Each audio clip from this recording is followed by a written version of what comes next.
Taj Bank came up under the commercial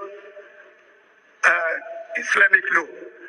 In 2019, another bank came up under the commercial law. That means the Jaiz Bank, not the Taj Bank. The Jaiz Bank was in 2004. The Taj Bank came in 2019. Mr. Speaker, sir, if you look at the personal law, it only encompasses marriage, divorce, and the inheritance. Therefore, what I'm requiring is the removal of the removal of personal in section 24 of the Constitution, section 262, section 277, and section 288, so that other relevant laws, like the the commercial law, Islamic commercial law, the Islamic company law, the Islamic international law, can have a place in the Constitution. Therefore, Mr. Speaker, this is what I want the honorable colleagues to support so that this amendment can be done. I so move, Mr. Speaker. Honorable Mr. Wiscodin, I think is in the right direction to give a backup for the commercials and other laws that already we are practicing without proper backing, particularly in our Islamic-related financial institution of not only limited to Taj Bank or Jaiz Bank, but there are several banks that are now practicing, particularly the Mudahara and the other sharing formulas. I think this is a very welcome development that it will give even an economic leeway for the nation to see the goodness of such practices in our financial institution to get the backup of the law. I do support. Thank you, Mr. Speaker, sir. Yes, Bob Solomon, please. Solomon Bob, from the great state of Rivers. Now, this matter, actually, I think it will be dealt with in better technical detail at the committee level for constitutional review, because there's so much to say about this kind of okay, I'm sorry. Yes, I was told you were not listening to me. I'm saying that this bill will be better dealt with, in broader technical detail at the level of committee for constitutional review. But straight up, the section is referring to, if it is removed, the word personal is removed, the implication immediately is that Islamic law will now have a general application with respect to criminal law across the country. The word personal there put for a purpose. So if you remove it, that's the implication. It will have great consequences. So we can look at the details of what you're trying to do, what you're trying to achieve, and advise at the committee level. With respect to the reference they made to Taj Bank and Jaiz Bank, their operations have not been in any way hindered. There are regulations dealing with those matters concerning banks, CBN Act, and all the rest of them. So those are matters that the banks can deal with. They don't have to incorporate, or attract or drag interest with respect to commercial ambitions to the Constitution. So essentially, Mr. Speaker, my point is, this bill should be referred to the committee on constitutional review, where we can sit down and then look at, it to a T in every way. Thank you. Thank you for making it brief. I'd like to go further constituency of Osun State. Mr. Speaker, I want to, with respect, differ from the mover of the bill on the need for us to amend the Nigerian Constitution in this particular instance. And I'm saying this, Mr. Speaker, because as students of history, we all know the issues surrounding the particular section in reference especially at the various constituent assemblies, leading to the 1979 Constitution, the 1989 Constitution that was not promulgated, and now the 1999 Constitution.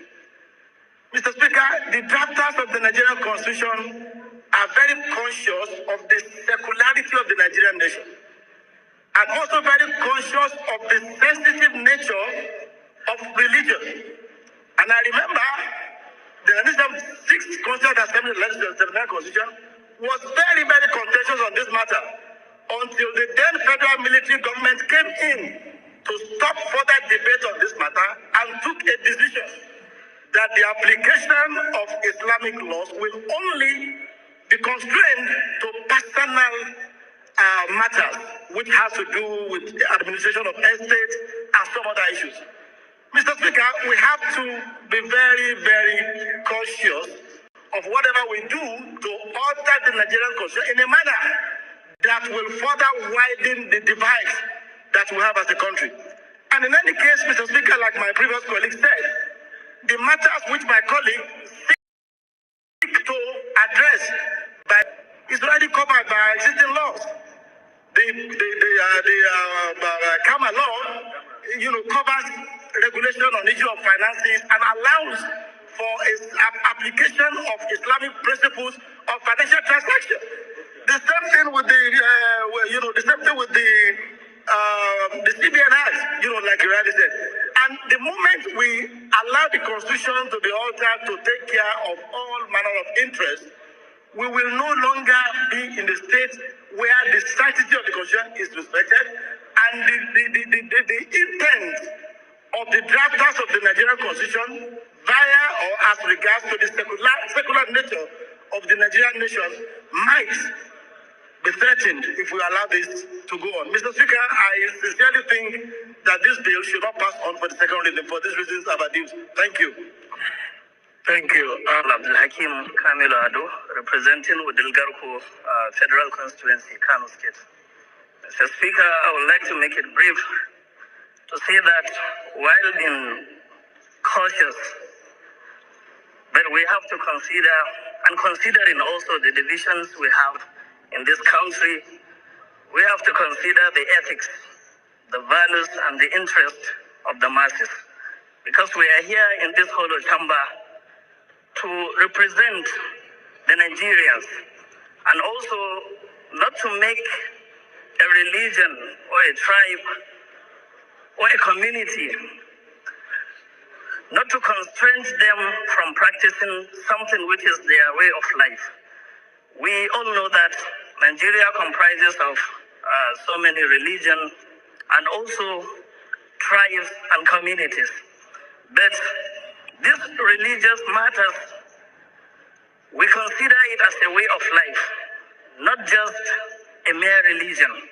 So considering the ethics and the values and the interest of the masses, not looking at the division or being cautious of what this will cost, Mr. Speaker, I think this bill is supposed to pass for the second reading. In my opinion, Mr. Speaker, we need to commend the Honorable Misau for coming up with this bill in order to unite and to create a free room or an interest for people that are practicing Islamic religion to practice their religion freely and to consider some way of life which comprises so many things. Talk less of the commercial that he talked about. There are so many things we need to consider in order to encompass it under this bill. If at all we are considering this bill to be passed via the committee, then, Mr. Speaker, as you said earlier, that we are here as parliamentarians in order to pass bills, and it doesn't have to go through the committee. So we can pass it, and then later on the committee can consider what they can do about the bill. But we are here to debate it, and we are debating it. So let us go on with the debate, and later on consider what we can go with in this hollow chamber. Thank you, Mr. Speaker. Thank you very much, Speaker. My name is Honorable Isa Muhammad Anka, representing Anka Talata Mafra constituency. I'm from Zamfara State. My able speaker, our honorable colleagues, I wouldn't want to dwell on issues already spoke by the last speaker. In other words, he has spoken my mind. But the other speaker, the last but one, talked about karma. Karma is already embedded in the Constitution. Therefore, it takes care of other commercial laws. And I think we need to understand the subject matter of this bill. The bill is calling for description of Islamic law. In other words, the bill is seeking the House to define, because of the existing situations now, looking at the issue of, like he rightly called, other commercial laws that have not been embedded, that have not been taken care into the Constitution. I think it's a straightforward bill. He is not calling the fact that, he's not calling for expanding the existing Sharia law, but rather to define it in order to encompass all those, existing situations that have just come. That is my contribution, sir. Thank you very much. He's not talking about Sharia law. He's talking about the Constitution of the Federal Republic of Nigeria. So that we get it right, his bill is about the Constitution of the Federal Republic of Nigeria, not the Sharia law. Okay, Jonathan, please, let's hear you. My name is Honorable Said Musa Abdullahi. I represent the people of Bida, Bako, Kasha Federal Constituency, Mr. Speaker, honorable colleagues. I'm from Niger State. Mr. Speaker, I think we need not lose sight of what the proposer of the bill intends to achieve. I understand how sensitive matters related to religion are, especially in this country. But the fact of the matter is, we cannot treat religion issues in isolation. There are issues that we must bring to the front burner and discuss, irrespective of how sensitive they are. I didn't want to stand, but I looked at the sensitivity. Even from the argument, you could see the sensitivity that is driving the sentiment that is driving the argument. But if we focus, Honorable Ali, approach the chair. If we focus on what the bill intends to achieve, approach the chair. The bill intends to review the description of Islamic law, which means it's already enshrined in the Constitution. What it seeks to achieve is to review the description. So it's already in the Constitution. I don't understand why we will see it as something that we need to snowball into a crisis or what have you. This is what we have done that over the years has led us to not make progress on certain issues. It doesn't matter how sensitive these issues are. We must be able to debate them. This is what our people sent us here to do. If we run away from discussing a problem, if we assume it to be a problem, and we're running away from discussing it, how will you provide solution to it? I will agree and accept the fact that there is need for further, broader consultation. But for us to run away from the problem, for us to drop it and say it's not an issue to be discussed on this law, I don't think is something that is acceptable. I so submit, Mr. Speaker.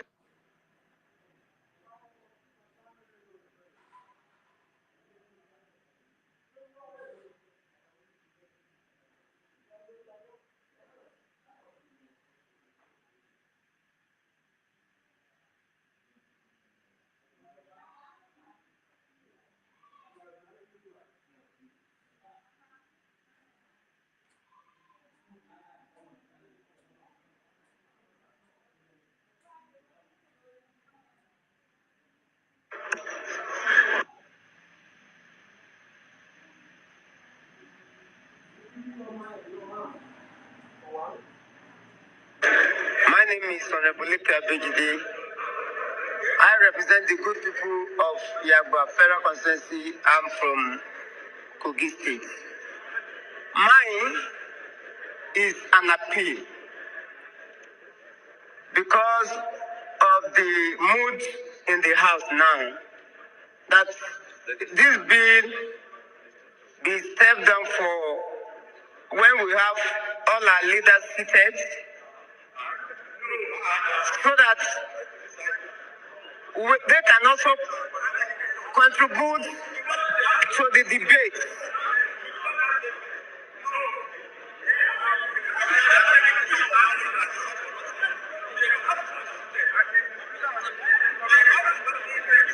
I want to appeal that if you look today now, most of the leaders are on their way to Jigawa State to commiserate with them.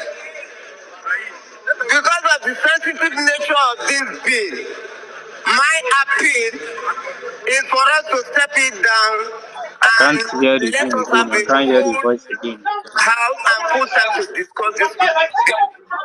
We cannot rush it. The way we want to rush it.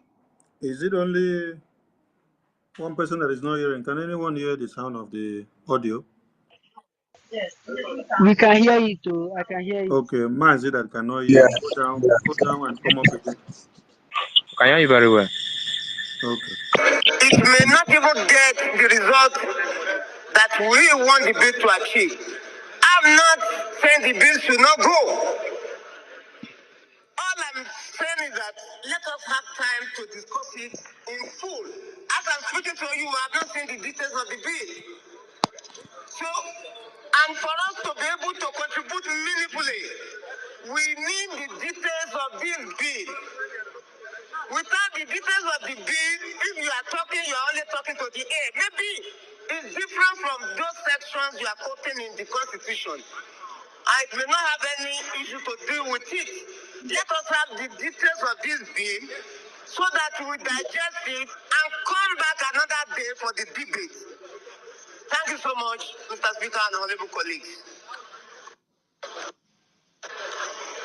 No matter how you look at it, our diversity is what defines us. So when issues like this come up, it must be thoroughly looked into and should not be done in a haste. Let me ask you, how many of you have copies of this bill? If you have, I would like to know the percentage of people who have copies of this bill. And you can, if I ask you about one or two paragraphs, you read it for me. If I appoint you now, say, give me 2-3 paragraphs in that bill, and you're able to mention it to us, it means that you have it. Let me ask you, if you know you don't have a copy, raise your hand. And it is the rule of this house that you must have a copy so that you debate from that copy. If you say you have a copy, I'll call you now and I'll ask you questions on some of the paragraphs and the sections it's referring to. You will not be able to answer it. And this issue is an issue that we need to thoroughly analyze. Please, order, please.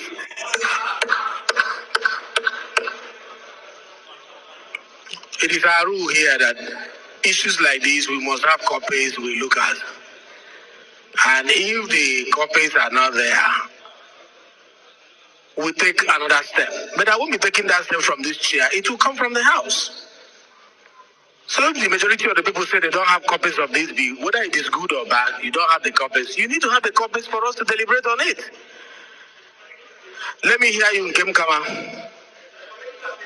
Mr. Speaker, honorable colleague, Kama Nkem Kama is my name. I represent the awesome people of Ohozara, Onitsha, and Iwe Federal Constituency. Mr. Speaker, I am from Ebonyi State. Mr. Speaker, this motion is a very sensitive one. This bill is a very sensitive one. And before this bill can be talked about here or debated, one, I believe that all of us here should have a copy of this bill to look at it and be able to go through it because of the sensitivity of this particular bill, sir. Mr. Speaker, I don't envy you today, but one thing I'm very sure, I hereby move that this bill... Please, somebody has the floor. Allow him to finish. Then we'll recognize him. I have the position of the speaker.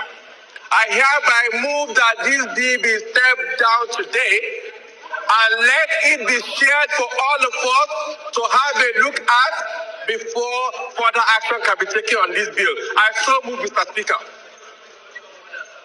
Mr. Speaker, I represent Andoni Opobo Nkoro Federal Constituency.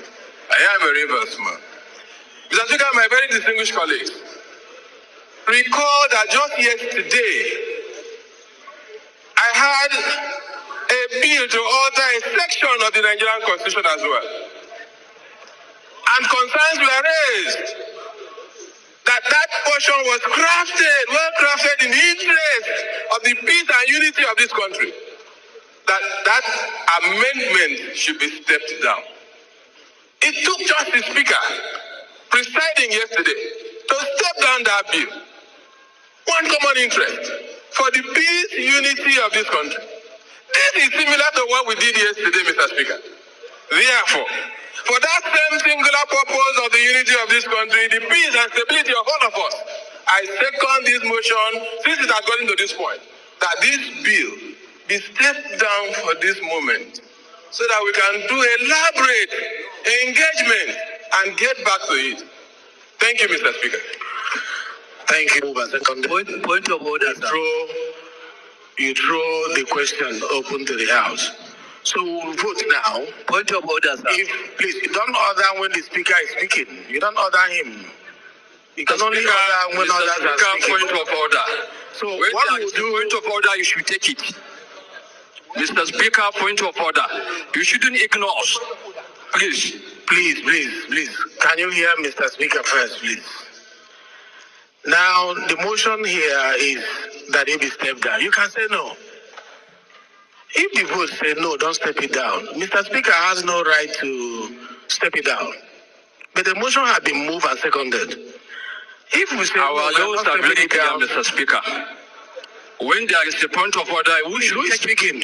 Please. I'm not. No. Mouse, please sit down, please. Sit down. When we vote and the vote says no, we don't step it down, we vote on the main issue raised by the bill. After all, it's a constitutional matter. He can also go to. Manu, don't be unruly, please. No, I'm not being unruly. We can also vote on it, and it will go to constitutional review. You understand?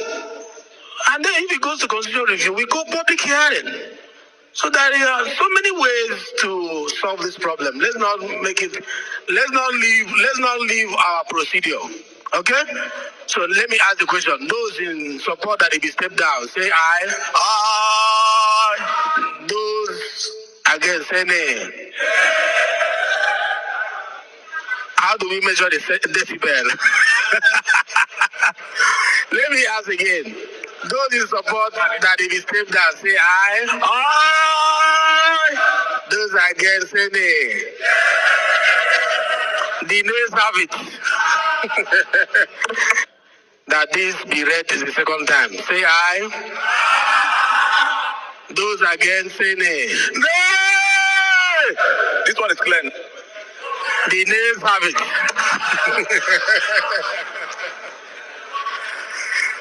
All right, it's good to vote on these things and then decide thereafter. It's not my decision, it's your decision. Thank you very much.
shall emerge, triumphant from this ordeal, and to the crucible unscathed will pass.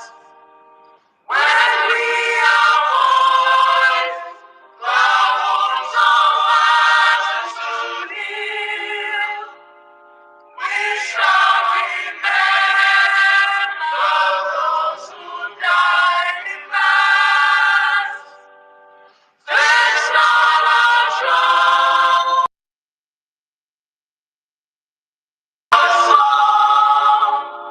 of victory we scored Almighty. Oh God, protect us from the hidden pitfall. Guide all our movements, lest we go astray.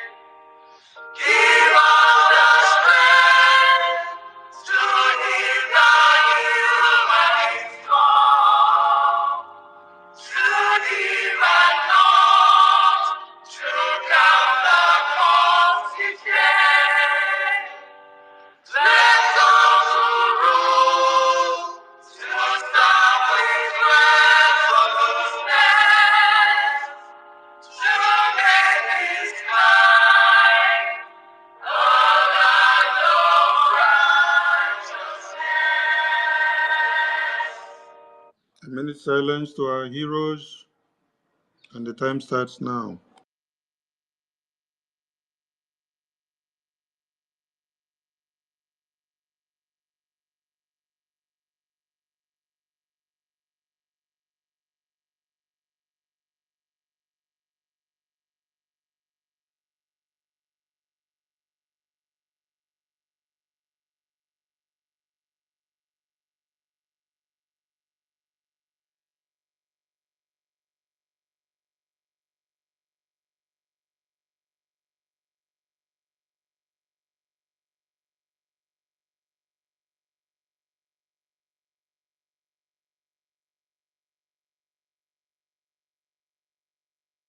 We mourn our heroes past, and we celebrate our heroes past and heroes living, fighting to see that Biafra is restored and motherland is defended. As we continue to fight on, the spirit of those that have passed on will continue to embolden those standing their ground to restore Biafra and defend it. Ise, Ise, Ise, the BDF anthem in honor of our heroes.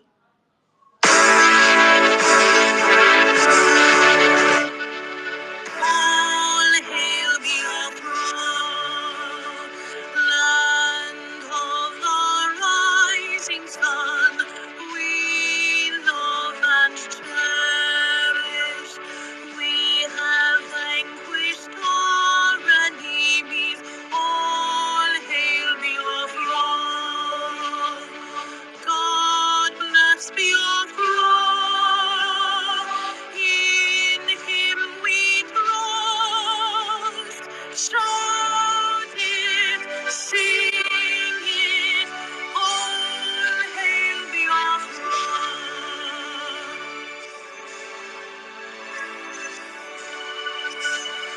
God bless Biafra.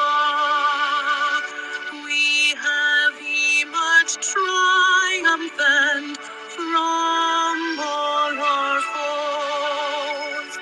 To the crucible unscathed, we passed victorious. Our trumpets pealing, the glorious song, play it, sing it, all hail Biafra.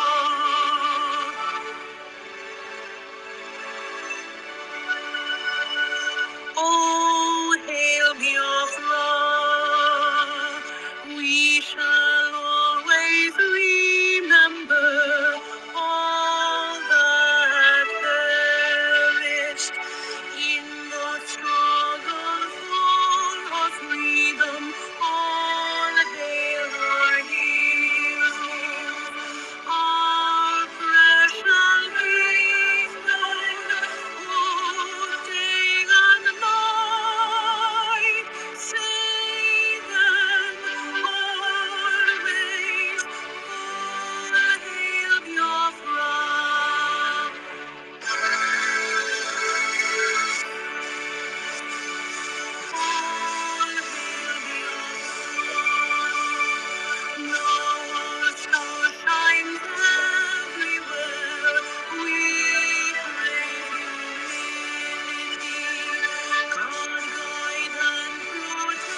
Thanks to every Biafran listening to us from all over the globe.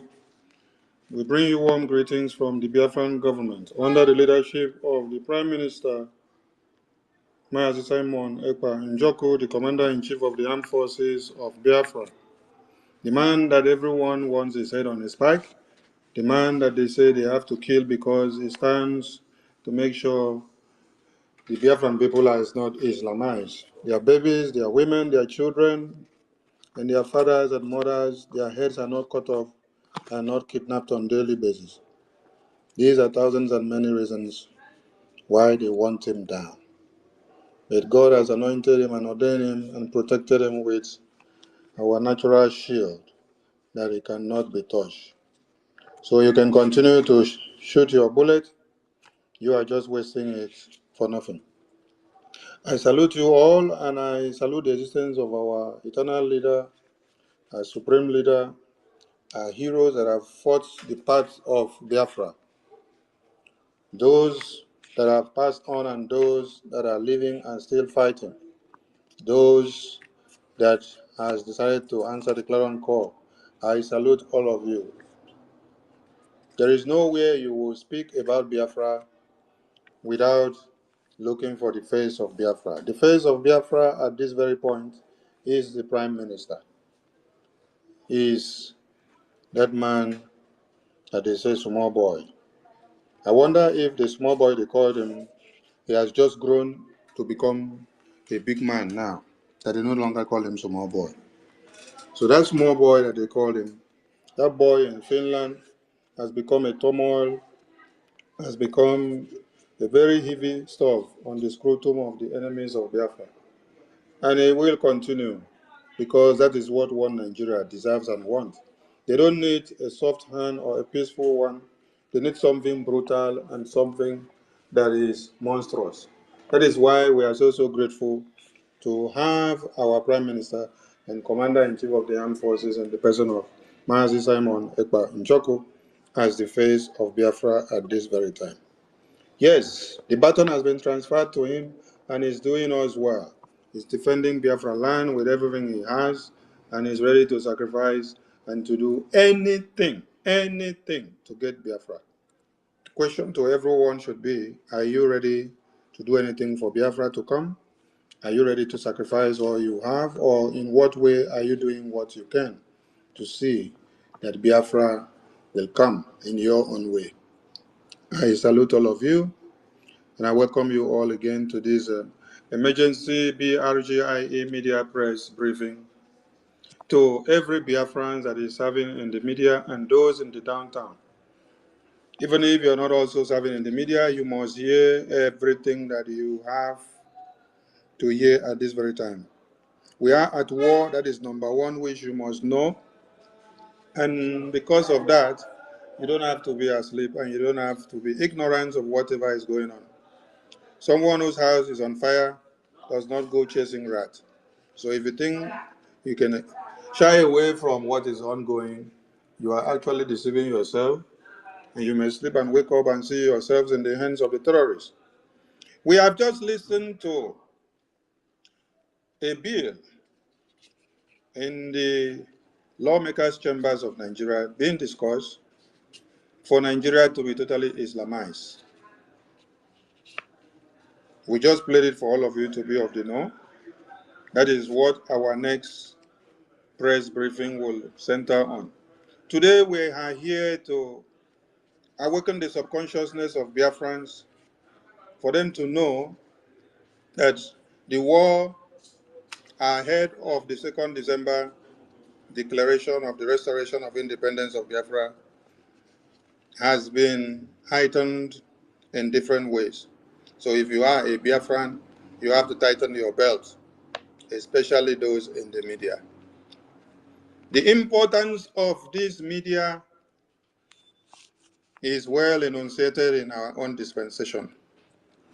In 1966 to 70s of the genocidal war against the Biafran people, the premium times of London and BBC were of advantage, while the Biafran people were disadvantaged. And so the premium times of London and BBC, being that Nigeria is for them as a company, and a business hub, they had to facilitate their business to see that it doesn't crumble in every way possible. And they did it. They did it from the beginning to the end by downplaying every reportage and every messages that was sent outside the wall for people to know what is going on. So, in this our own time, we want Biafrans to use that as a point of contact and to understand the advantage of why we must utilize every arms of the media. Okokondem was preaching and many others were speaking. And the reason why you even hear that there was Okokondem talking for the Biafran people was because he had happened to be the media head. So that means there were other Biafran people that were also talking to help for the news or the message to go out. But when you go now and be checking libraries in UK and America, in Deutschland, and in other places in the world, you will see archives of Biafra. You will see books written and spoken of the Biafran genocidal war. But the mainstream media, as at then, downplayed everything that had to do with the Biafran cause. That is why many of you don't even know that EFL, a French oil and gas company, was also utilizing the opportunity of our genocide to enhance their wealth in oil and gas, same way that Shell was using their own directly to supply the weapons in exchange of the oil and gas extracted from our lands. So these two companies, Shell and EFL of French, they were doing themselves a good lot of business on the blood of our children, women, babies, and men. Today, we are in the era where we have the media in our fingertips. I implore all Biafrans that you will be seeing more propaganda ahead of 2nd December 2024, because the enemies you fight have seen that you have garnered more audience in weeks and in months. The works of the Prime Minister and his government has really paid off through the lobbying firms and every international bodies that we have engaged.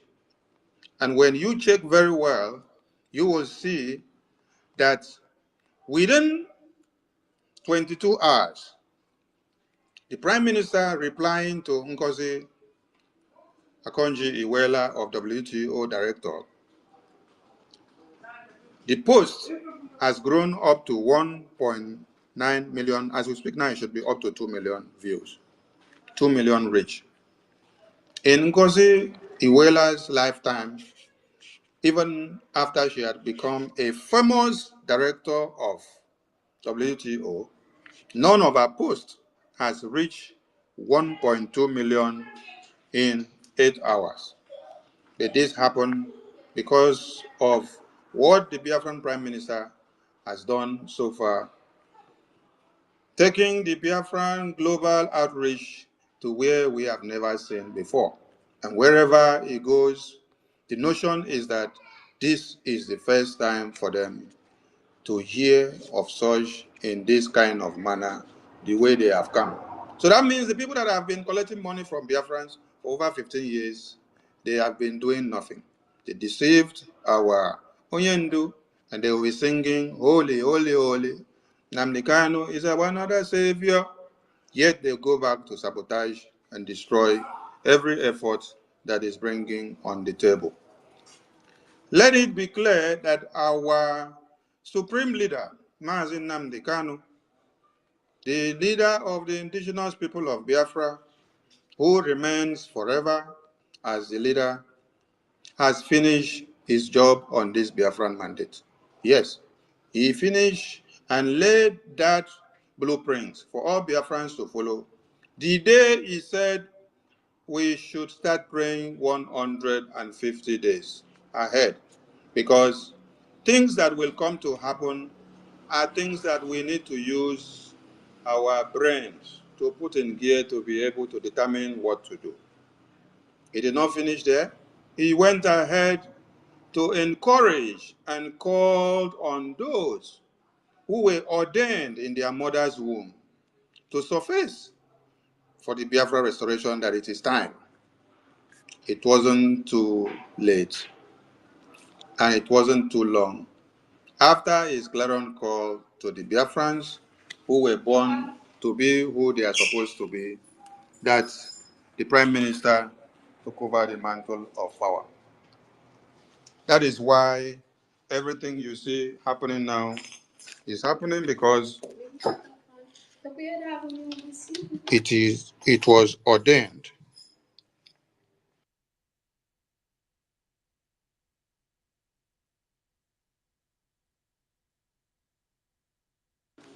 So the Prime Minister is doing his part, and you as a Biafran, what are you doing and how are you dispatching your own obligation? More propaganda are coming. That is what we want the Biafran media to understand and for everyone to stand up to what is coming. It is Biafra first before any other thing follows. And we will as well want to remind Biafrans who will want to leave the important things that they have at hand to go and start jumping after things that do not have importance at this very time. We want you all to remember that Obi was brought for us for a reason. The reason was to distract us from focus of Biafra, to destabilize us, so that many people will run for obedience of 2023.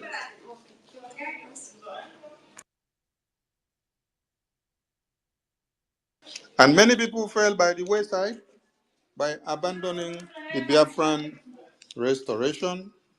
They rejected the Prime Minister and claimed that the Prime Minister is actually forging ahead of no election so that Tinubu can win because the Prime Minister is a Tinubu contracted agent.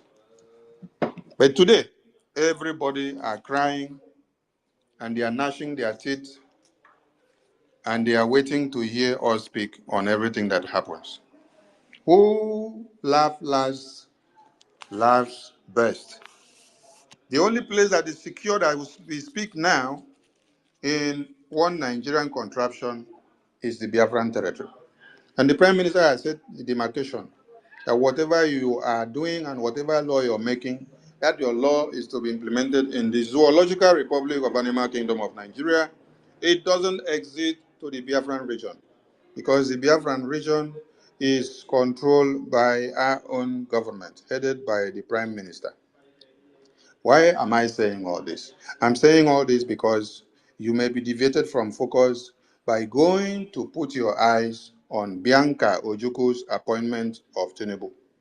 I want you to remember that the same way Peter Obi was brought to come and distract you and take many of you away from the Biafran cause during the elections for Peter Obi to be president. All of you said, oh, Peter Obi is now the savior. He will now come and bring Biafra. He will now come and bring Mazi Nnamdi Kanu out.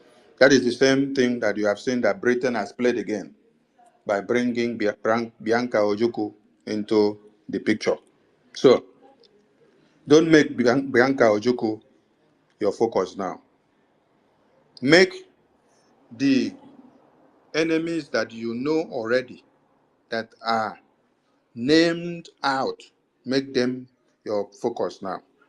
Make the Biafran mandates from the government, the template and everything we have on the table to be your focus now. Any appointment given to anybody from Biafran territory, our eyes are on them. The day they decide to dance to the tune and the template of the Fulani terrorists, they will hear from the Biafran government. So don't carry your focus to go and put on those people now. Focus on the propaganda and the blackmail and the media war that is going to come. Bianca Ojuku's appointment is part of the war. Yes, it has been set out for you so that you will live the important template that you're supposed to focus on to now go on Bianca, while we are supposed to focus on the important things. Okay? Another thing is that the recruited ERAT that will scatter all over the media is not something that they are just going to come out like that. No, they are all recruited. It is well planned. We want the entire media to be of the know. The Prime Minister had said this before, that you should expect to see more media propaganda and blackmails against the Biafran government. And so, more are going to come. So, I will advise the media, when you see that they host a program or a space that is against the Biafran government and what we are doing, do not go into their platform to go and start to debunk them. You will not get it. Let me ask you a simple question. If we are here as Biafran media, and our narrative is that Biafra must come, Biafra must come, the template of the Prime Minister and the government, then somebody comes in and starts telling us that we are terrorists, what are we going to do? We are going to knock the person out, right? We will not give audience to the person. Because even if you educate him, he will not listen because the person has a different mandate that is coming to deliver. So it is the same way that you will go to their spaces that they will not give you the opportunity to talk. You will only stand there and be making the number to increase and listening for nothing. What you rather do is that you open up a counter program topic. Yes, to counter what they are saying in that very program against the Biafran government. Here, every Biafran now will gather in this one particular media space. There is no point of going to open multiple spaces. No, at the same time, everybody come and gather here in this one place. And then we will send the bullet back to those that have been recruited to come for the media war. We have to use a calculated tactics to be able to win and to forge ahead on what is coming. Yes, we want you all to be of the know that more and more of these are going to come. The propaganda is not only going to come out in the media, they will be sharing these messages to the people in the communities. They will be sharing it in the marketplaces. They will be sharing it everywhere on WhatsApp and wherever they can. But I can assure you that we will win them all.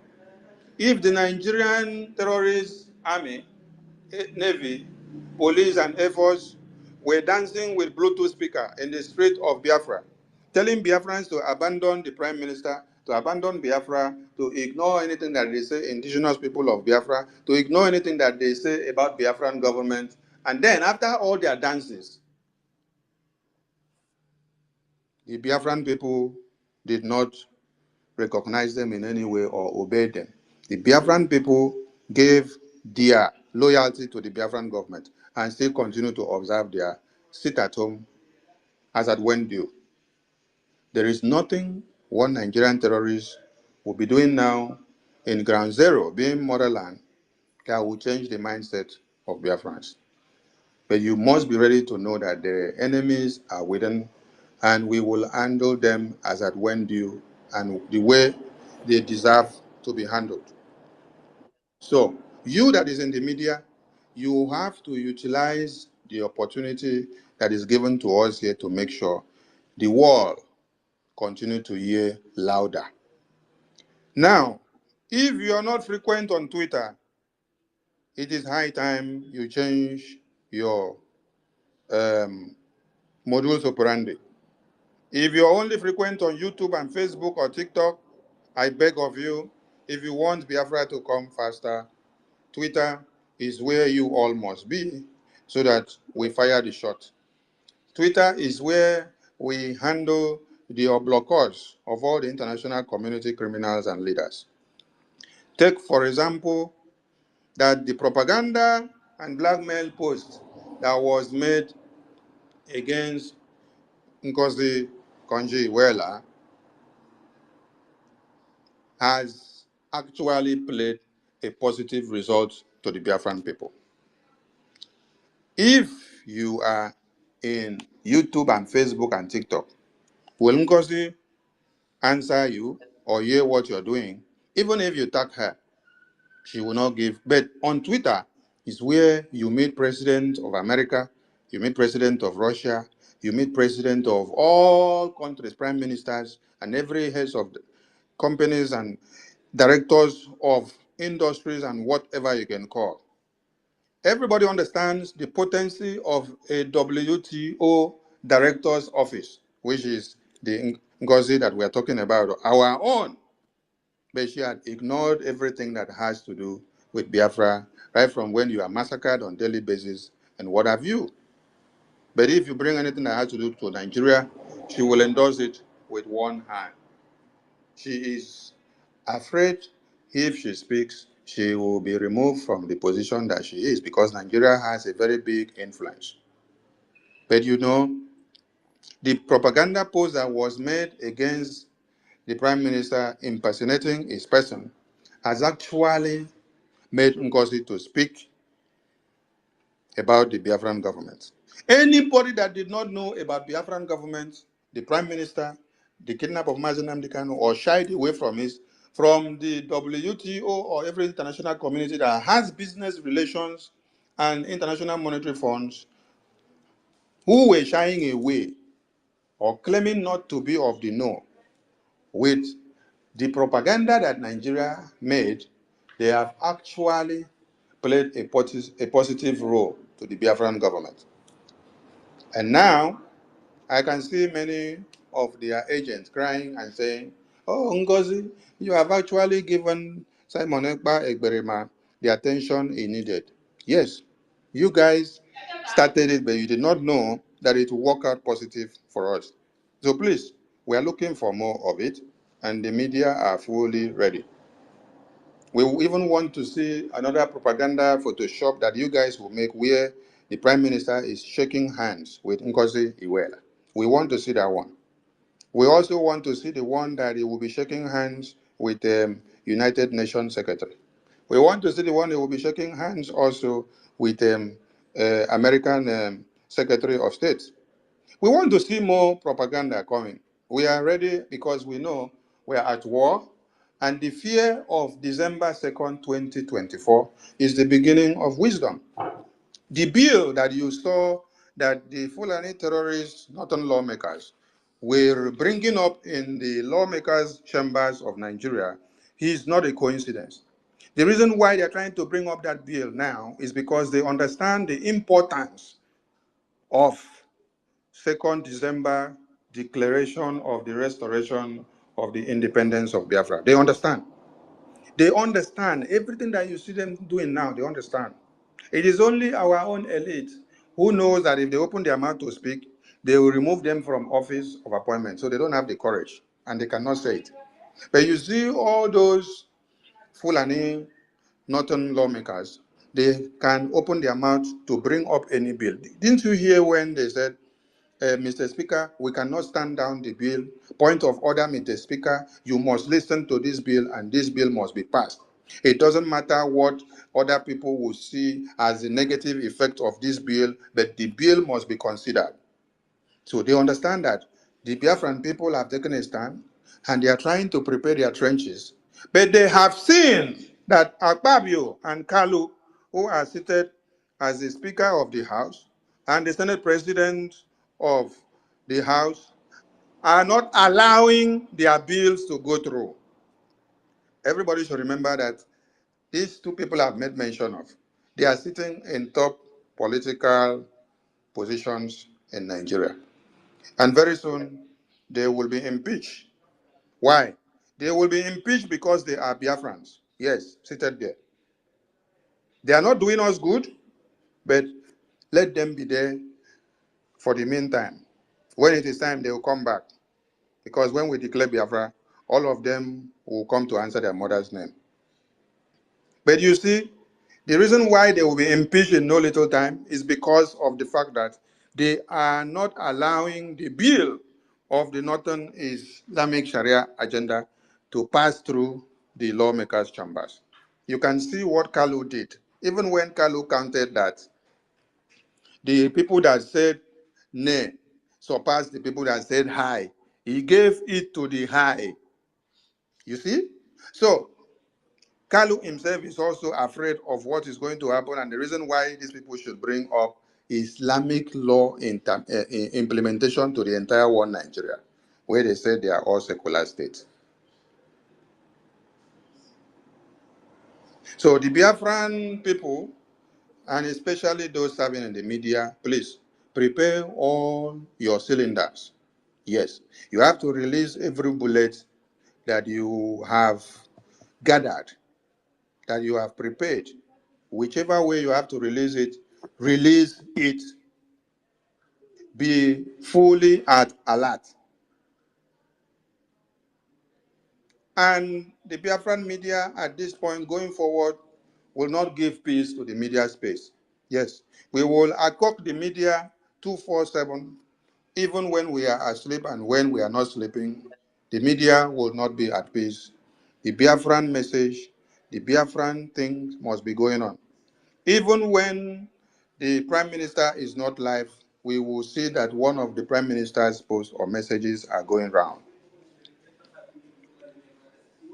The entire world must hear and know it now. This very time that Nkonji Iweala has actually clicked on the Biafran Prime Minister's post, it is the time for you to fire and push everything so that you see the reactions of those that wants to see you dead. The Biafran people have come to stay. We want the media to be fully prepared, yes, because more media warfare are coming. More media warfare are coming. Do not be carried unawares. Be prepared and know that we have a task and we have something to do ahead. So be ready to fire every shot from left, right, center. Tomorrow is our general mega fundraising of every Saturday. And then on Sunday, we will have US a town hall meeting where all Biafrans will gather to bring out all they have. You see, when they said, when they wrote the propaganda message that we went to collect loan, it was to see a way of demeaning our fundraising. Are you getting the point? So that by the time you now tell Biafrans, come bring funds, come and donate, they will say, you said you have collected loan now. Loan that you collect from International Monetary Fund. So why do we still need more money? The Prime Minister did not post anything. I want Biafrans to understand one thing. If you go to screenshot Prime Minister's messages, when you screenshot his message, and when you click, for you to be able to screenshot and for date to come out and the time of the post to come out, what you will see on top of his profile will be what? Subscribe. That is if you have not subscribed. If you have subscribed, you will see a button there that you have subscribed. Are you getting the point? So, whenever you see a post, and before you even start commenting or writing anything, go to the Prime Minister's page and check if there is any of such posts. But we can tell you that every propaganda going forward against the Biafran people will turn out to be a positive one, just like this one of Nkonji Iweala now. It has turned out to become a positive one, and that is how it will be going forward. Now, you have already seen that someone like Reno Omokri, yes, has embarked on his own propaganda machine. Reno went to go and pick the video when the Biafran army were pushing the Nigerian terrorists from Ikorekpene and then pushing them down into Uyo to destroy them all. Reno went and picked it and then wrote there that the Biafran army were going to kill their own people in Ikorekpene. This is part of the propaganda that we want you to understand, that there will be too much coming down. This is one. Now, that never existed. And you have seen the real video that Biafran army took over Ikotegbene, pushing out the terrorists that were there already, pushed them out all the way to Uyo and destroyed them. So for the children that have come to be today that never saw anything like history in their school curriculums, and then they came across something like what that idiot posted, what will you think will happen to these children? Many of you are of 40 years, 45, 47, 50. And many of you may not even have had a remnant family that had witnessed the war or participated in the war to have told you the first-hand information of what you should understand, because anything that was later written by the terrorist headers, they will not give you factual information. Anything that Britain wrote for you, they will not give you factual information. The only information that you get that is factual are those that were in the trenches fighting with Ojukwu and Philip Effiong and all the heroes. Anything that a foreigner reads for you, they will turn the story upside down, especially Britain journalists. So for those that they have removed history from their school curriculum, where they now replace that with the ideology that Igbo man is the man that wants to destroy Nigeria, that has been walking to Nigeria from time immemorial. Instead of them letting you to understand that Uthman Danfodio has raised an empire and took over the Oyo Empire and then took over the Hausas, and now he's trying to come and take over the present Yoruba, also to come down to Biafra land. And today, in our own time, they were in the Senate. They were in the law chambers trying to pass a bill to totally Islamize everybody. You will not see all this being taught in your schools.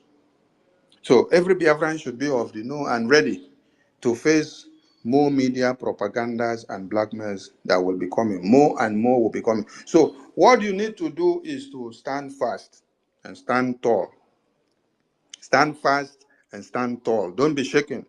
Yes, because our political elite in the Biafran region who are serving one Nigeria, they know the importance and the potency of December 2nd declaration. But they don't have the boldness to come out, because they know when they come out, they will crash their pocket. That is what they are afraid of. But they all need Biafra. So when you now see that the Fulani terrorist lawmakers in the Senate are the one bringing a bill to now totally Islamize the entire Nigeria, and they are unable to speak, you should understand what it means. They cannot stand up there to also speak that Biafra should be. How many of you have seen where they also bring something of that nature about Christianity in the lawmakers' chambers? You cannot see it come to be. But when they talk about this Islamization, you should understand that it is all about jihad. Exactly what happened in Turkey is about to happen. Exactly what happened in Afghanistan is about to happen. But we thank God for the Biafran government that has come to be. We thank God for the Prime Minister that has come to be. We thank God for our Mazi Nnamdi Kanu, our Supreme Leader that has come to be. If you check and see now, you will see that they have created a fighter jet picture. And then they put our Prime Minister's photo there and say fighter jets still under construction. These are the things you need to know and to be ready to see, because the propaganda machine they used did not work. Now they have to go and look for something. When they said we were launching hammer tankers, we did not make any tweet, we did not make any posts, we did not do anything. On that very day, they themselves went and created armor tankers videos. They brought it and started circulating it. After they started circulating it, they themselves now started doing what? Debunking the same video that they themselves circulated as the armor tankers launched by the Biafran government. So, do you now see what is happening? And you now see what you need to be so prepared ahead of. So, every Biafran in the media, you must be ready to tweet, you must be ready to like, you must be ready to share, you must be ready to post. You must be ready to do something in the media. Now, if you were just sleeping and ignoring everything, do not. You have to do your own work. The Biafran Defense Forces are 247 on watch. As we speak now, they are in the battlefield, and you will hear this course later. So if they are 247 on watch, they are not sleeping. They are having their eyes open all the time because the enemies are all around. What should we be doing? You touch your pocket first, you pay your tithe and offering so that we can acquire more weapons and to give them more logistics needed. And then the next thing is that push your own message here in the media and let it go. Push your own message in the media and let it go. I hope my voice is still going out. I hope my voice is still going out because I have interruption of internet now. I hope my voice is still coming out. Okay, thank you so much. So please, and please, to every Biafran, we all accept the responsibility of making this work very, very easy for the Biafran Prime Minister. We don't need to leave everything for him alone. He cannot do it all alone. He has a lot of responsibilities. And the best thing that you can do for him is to dispatch your own duties so that everybody will have this division of labor well decentralized.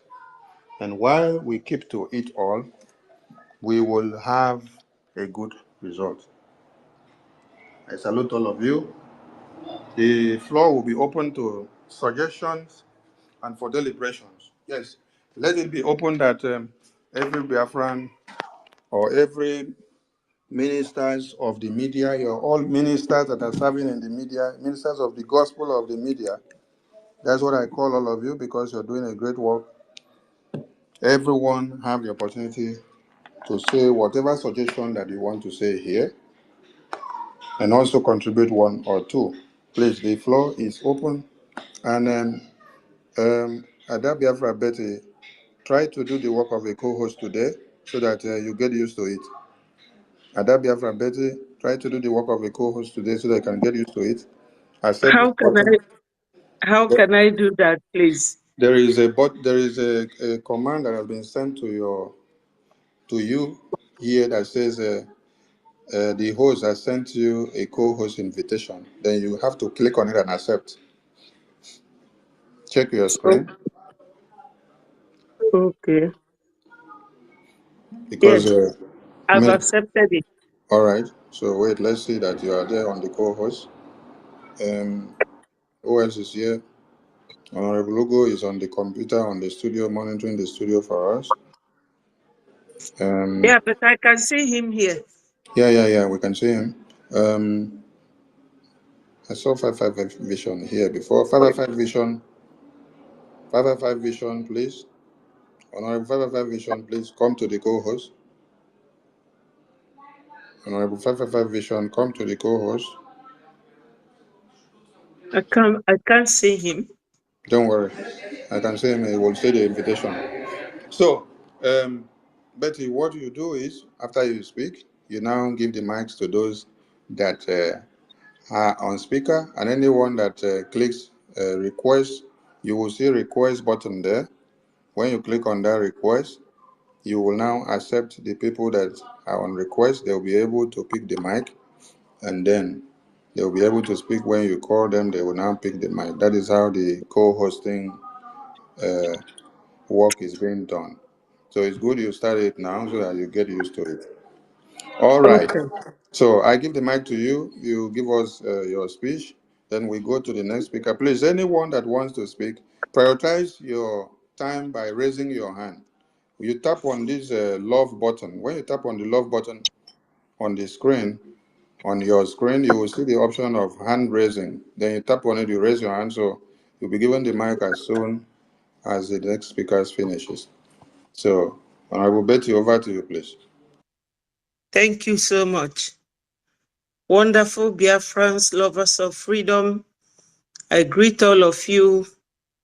My special greeting to our Supreme Leader, Mazi Nnamdi Kanu, and to our current leader, Obatobie, our Prime Minister, Mazi Simon Ekpa, and all the media teams. I also extend my greetings to the finance minister who has been doing a lot of work. My wonderful Biafrans, the minister has said it all.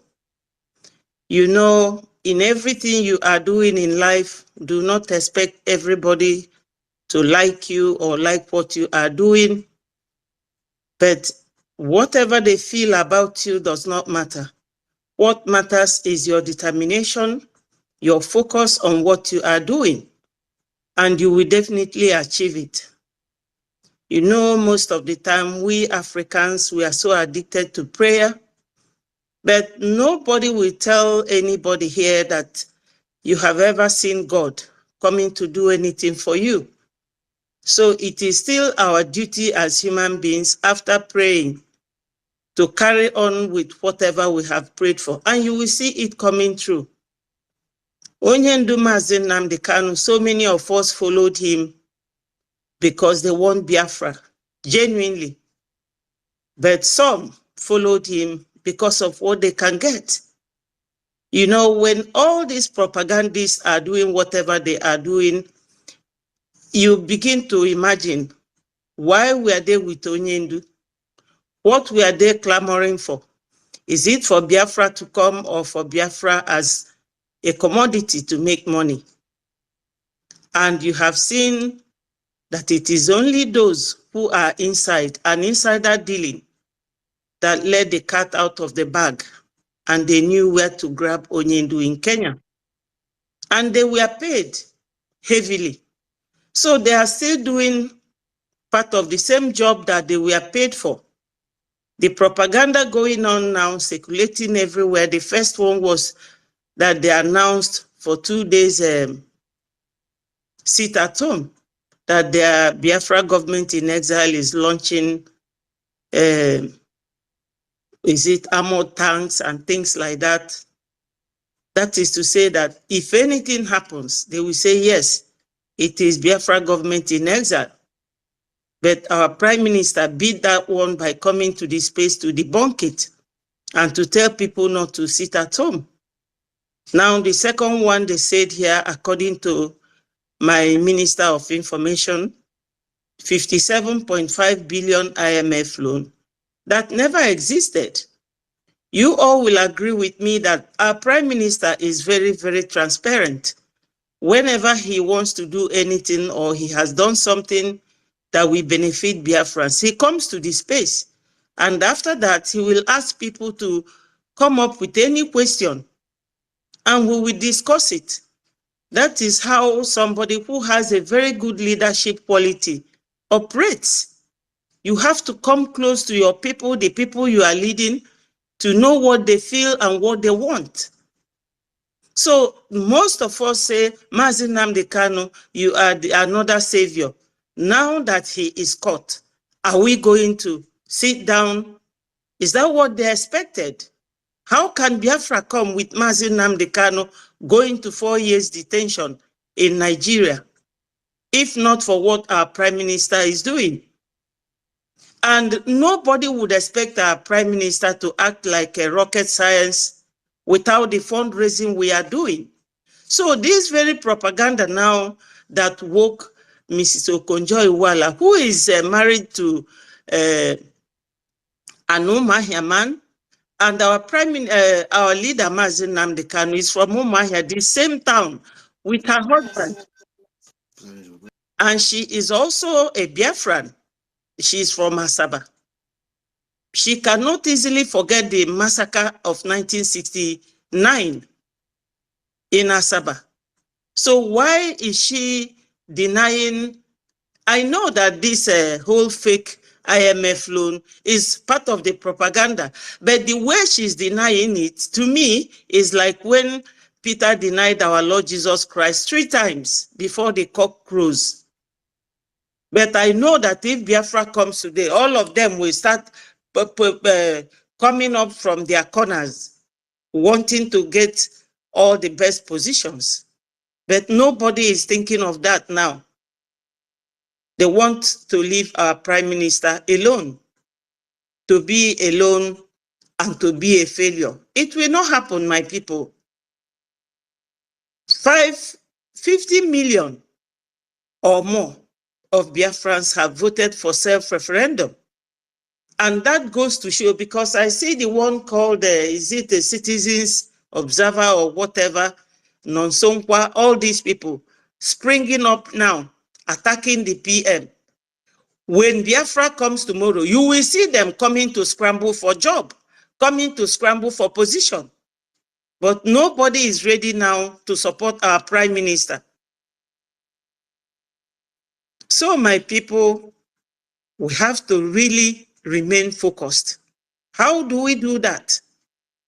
Nobody will pay any attention to all these side distractions. No, none of these people talks about Gumi.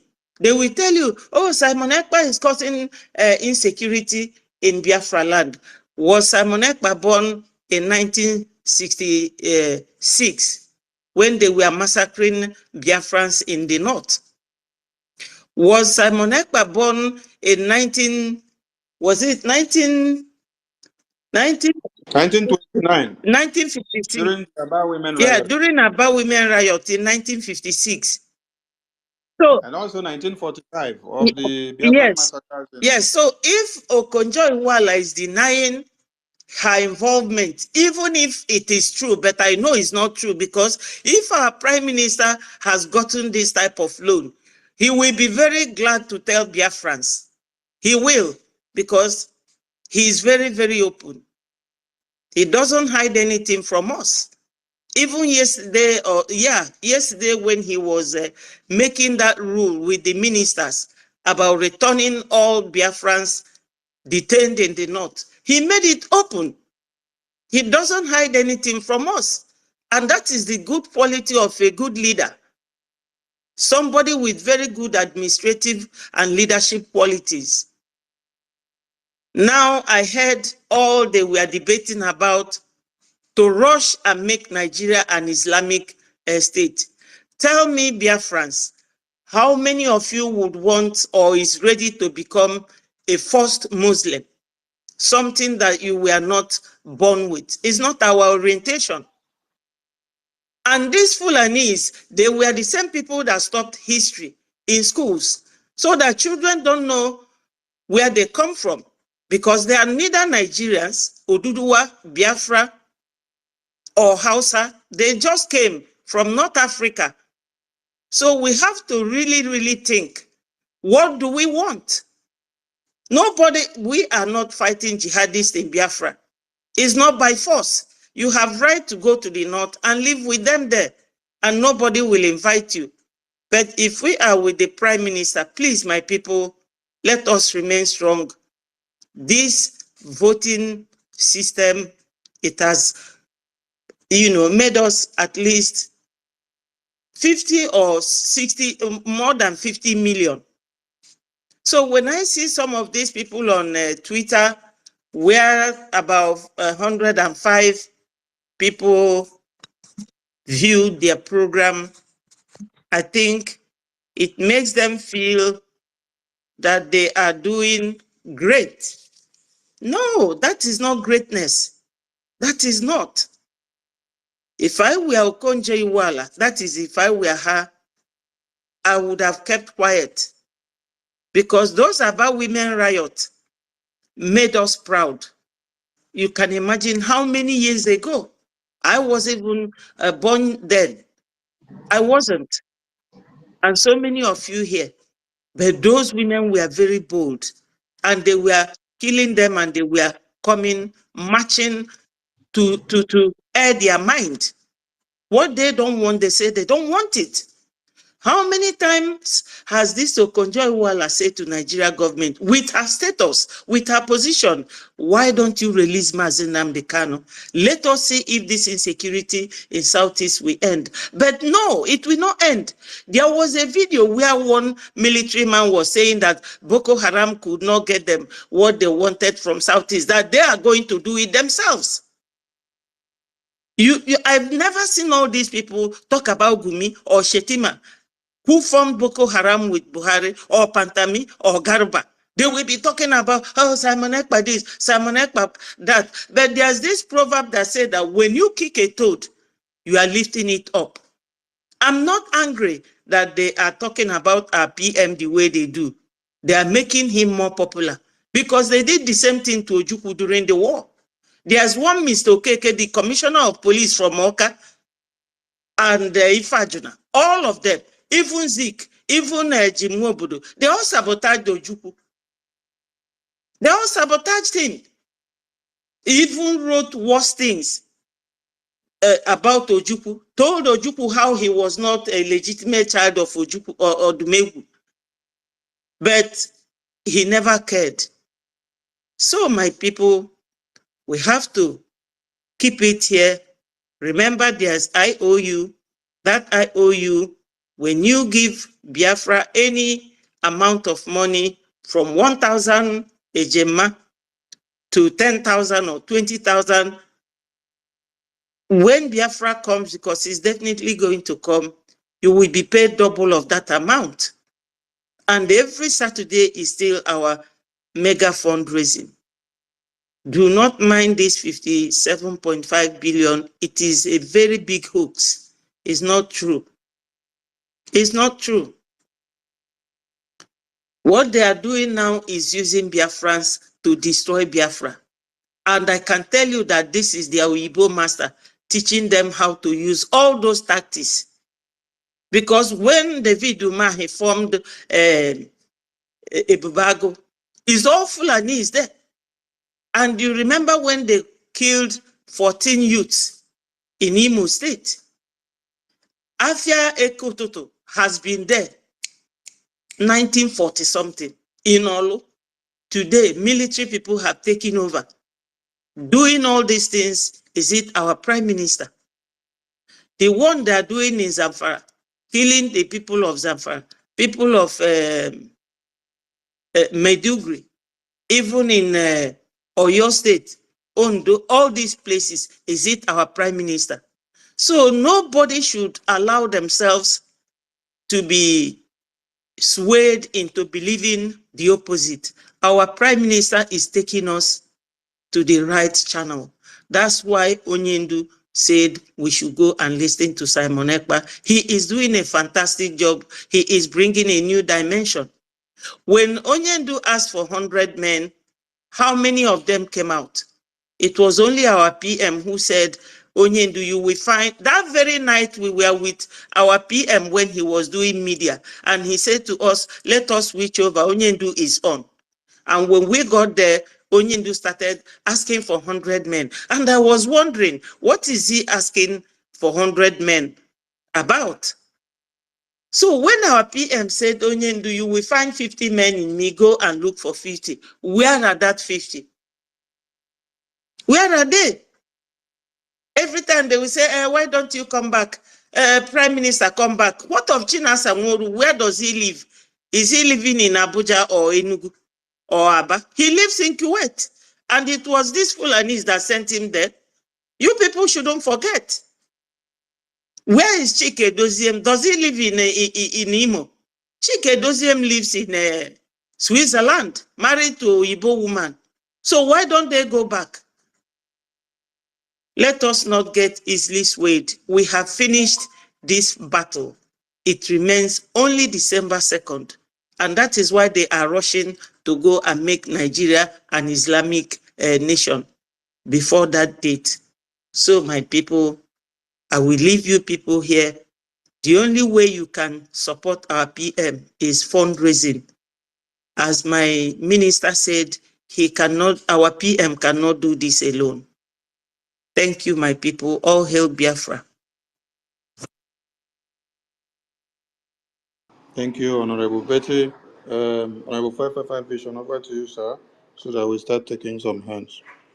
Yes, thank you so much, our Minister, the Honorable Minister of Information, lovers of freedom all over the world, all our warriors. Biafrans is very proud of everybody that is fighting for Biafra with his heart. I greet you all I greet our Prime Minister, the fire himself. We call him the Vulcan. Yeah, the consuming fire. That is what we call him. Yeah, lovely Biafrans. There are a lot of propaganda, and the propaganda that is coming, personally, to me, is not a surprise. Besides, our Prime Minister has already informed us to be prepared for the propaganda that will come. Every other genuine Biafra that is following Biafra and fighting for Biafra through his spirit knows that DOS, Nigerian politicians, Fulanese, Britons, and all those that hate freedom are cooking something. We are aware. But one thing is this: when they think that they are coming to tarnish our image, that is when Chukwukika Abiyama is lifting us up.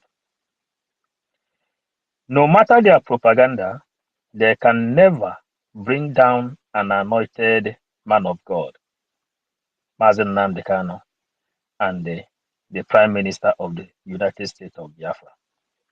The angels of the heaven, the angels of the earth is with them and with every one of us. We call on Chukwukika Abiyama to open our mouth so that we can be able to spread this gospel. And that's why we are here. We greet everybody that is here. And those watching and those that will watch, those who is sharing, bring up your idea. In the area of Ngozi Okonjo, there is kind of transparency in the life of our Prime Minister. He is well transparent that he cannot do anything without consulting the cabinet members. Everybody is aware when he came up openly and made the whole world knows how much they are paying the lobby members, comparing to how DOS has been slandering the money of the poor people. But he came openly and he told the whole world how much the Biafran government is paying the lobbies, because this is law. The law of evacuating all justice in Biafran land is long awaited law. And the Chukwuka Abiyama has made it possible that the Biafran government vote that all this stupid law of Nigerian government in Biafran land should evacuate. They should return back all Biafran prisoners serving in the north and in the west, serving in the north and in Yoruba land. Nigeria is a lawless country. The whole world knows. Nigeria is a country that recruited Boko Haram into their military. Today, as we are watching, they are passing the law of Sharia in order for them to take over Nigeria through Sharia. But they don't know how prepared we are. What happened in Turkey is a primary example to what Chukwukika Abiyama revealed to us. Initially, Turkey was the first place where cathedral is being built. Turkey was a Christian country for the first time. But today, all of them are Muslim. Only 0.1% you can find as a Christian in order for them to preserve history. Then, all the playing Usman Danfodio is playing in Nigeria. Chukwuka Abiyama has used a lot of things that happened all over the world to let us know this is what is about to happen to you if you people didn't stand up. And exactly the law which our Prime Minister passed yesterday is the reason Mazen Nnamdi Kanu is inside the SA dungeon. That is the reason he say that the global persecution of his people stop with him. That is the reason our Prime Minister is having sleepless night every day. That is the reason every one of us in this place, we are having sleepless night. We deprive ourselves different kind of pleasure in order for us to deliver this message. We know what it takes to get freedom. Freedom is not easy to get. That's why they said freedom is taken but not given. Under their propaganda, we are waiting for them. Any kind of propaganda they are going to bring will be in the favor of this Biafran movement, of this Biafran liberation. They said Peter Obi planned up all his attack on how to immortalize Gowon in order for him to bring Biafran government down. Today, Peter Obi is crying because the power you possess on Twitter, the power you possess in TikTok, the power you possess in Facebook, the power you possess in YouTube, the power you possess in all media is the thing bearing us witness today. So today, we are the people that is setting the record on the kind of news Nigerian newspaper have to carry, Nigerian media has to carry.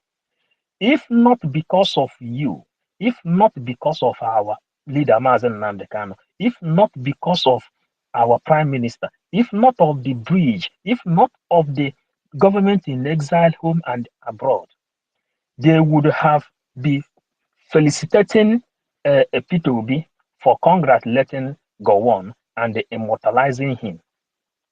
Someone who killed his own brothers and sisters, raped his mother and his sisters, tear their body in pieces, and caused the children kwashiorkor. Many of them died out of starvation.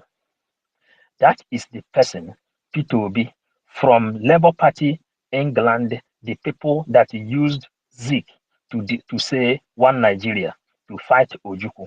That is the area Peter Obi went back and endorsed Labour Party of England to come to destroy the agenda of our movement. But because of the awareness we are creating, because of our awareness you are creating, because of your activity, that is why we are changing the narratives of yesterday. The narratives of yesterday is what we have changed until the 2nd of December. Then we will have the mandate. There is something our PM said, because everything that is happening in the government is in the open. We have no secret. We are not DOS that is working underground. He says that up to date, we don't have mandate until 2nd of December. Then that language Nigerian people will understand. That is the language they will be speaking by then, when all the vote will be counted. As at today, we have over 50 million votes and the counting, which the last counting will be in Finland.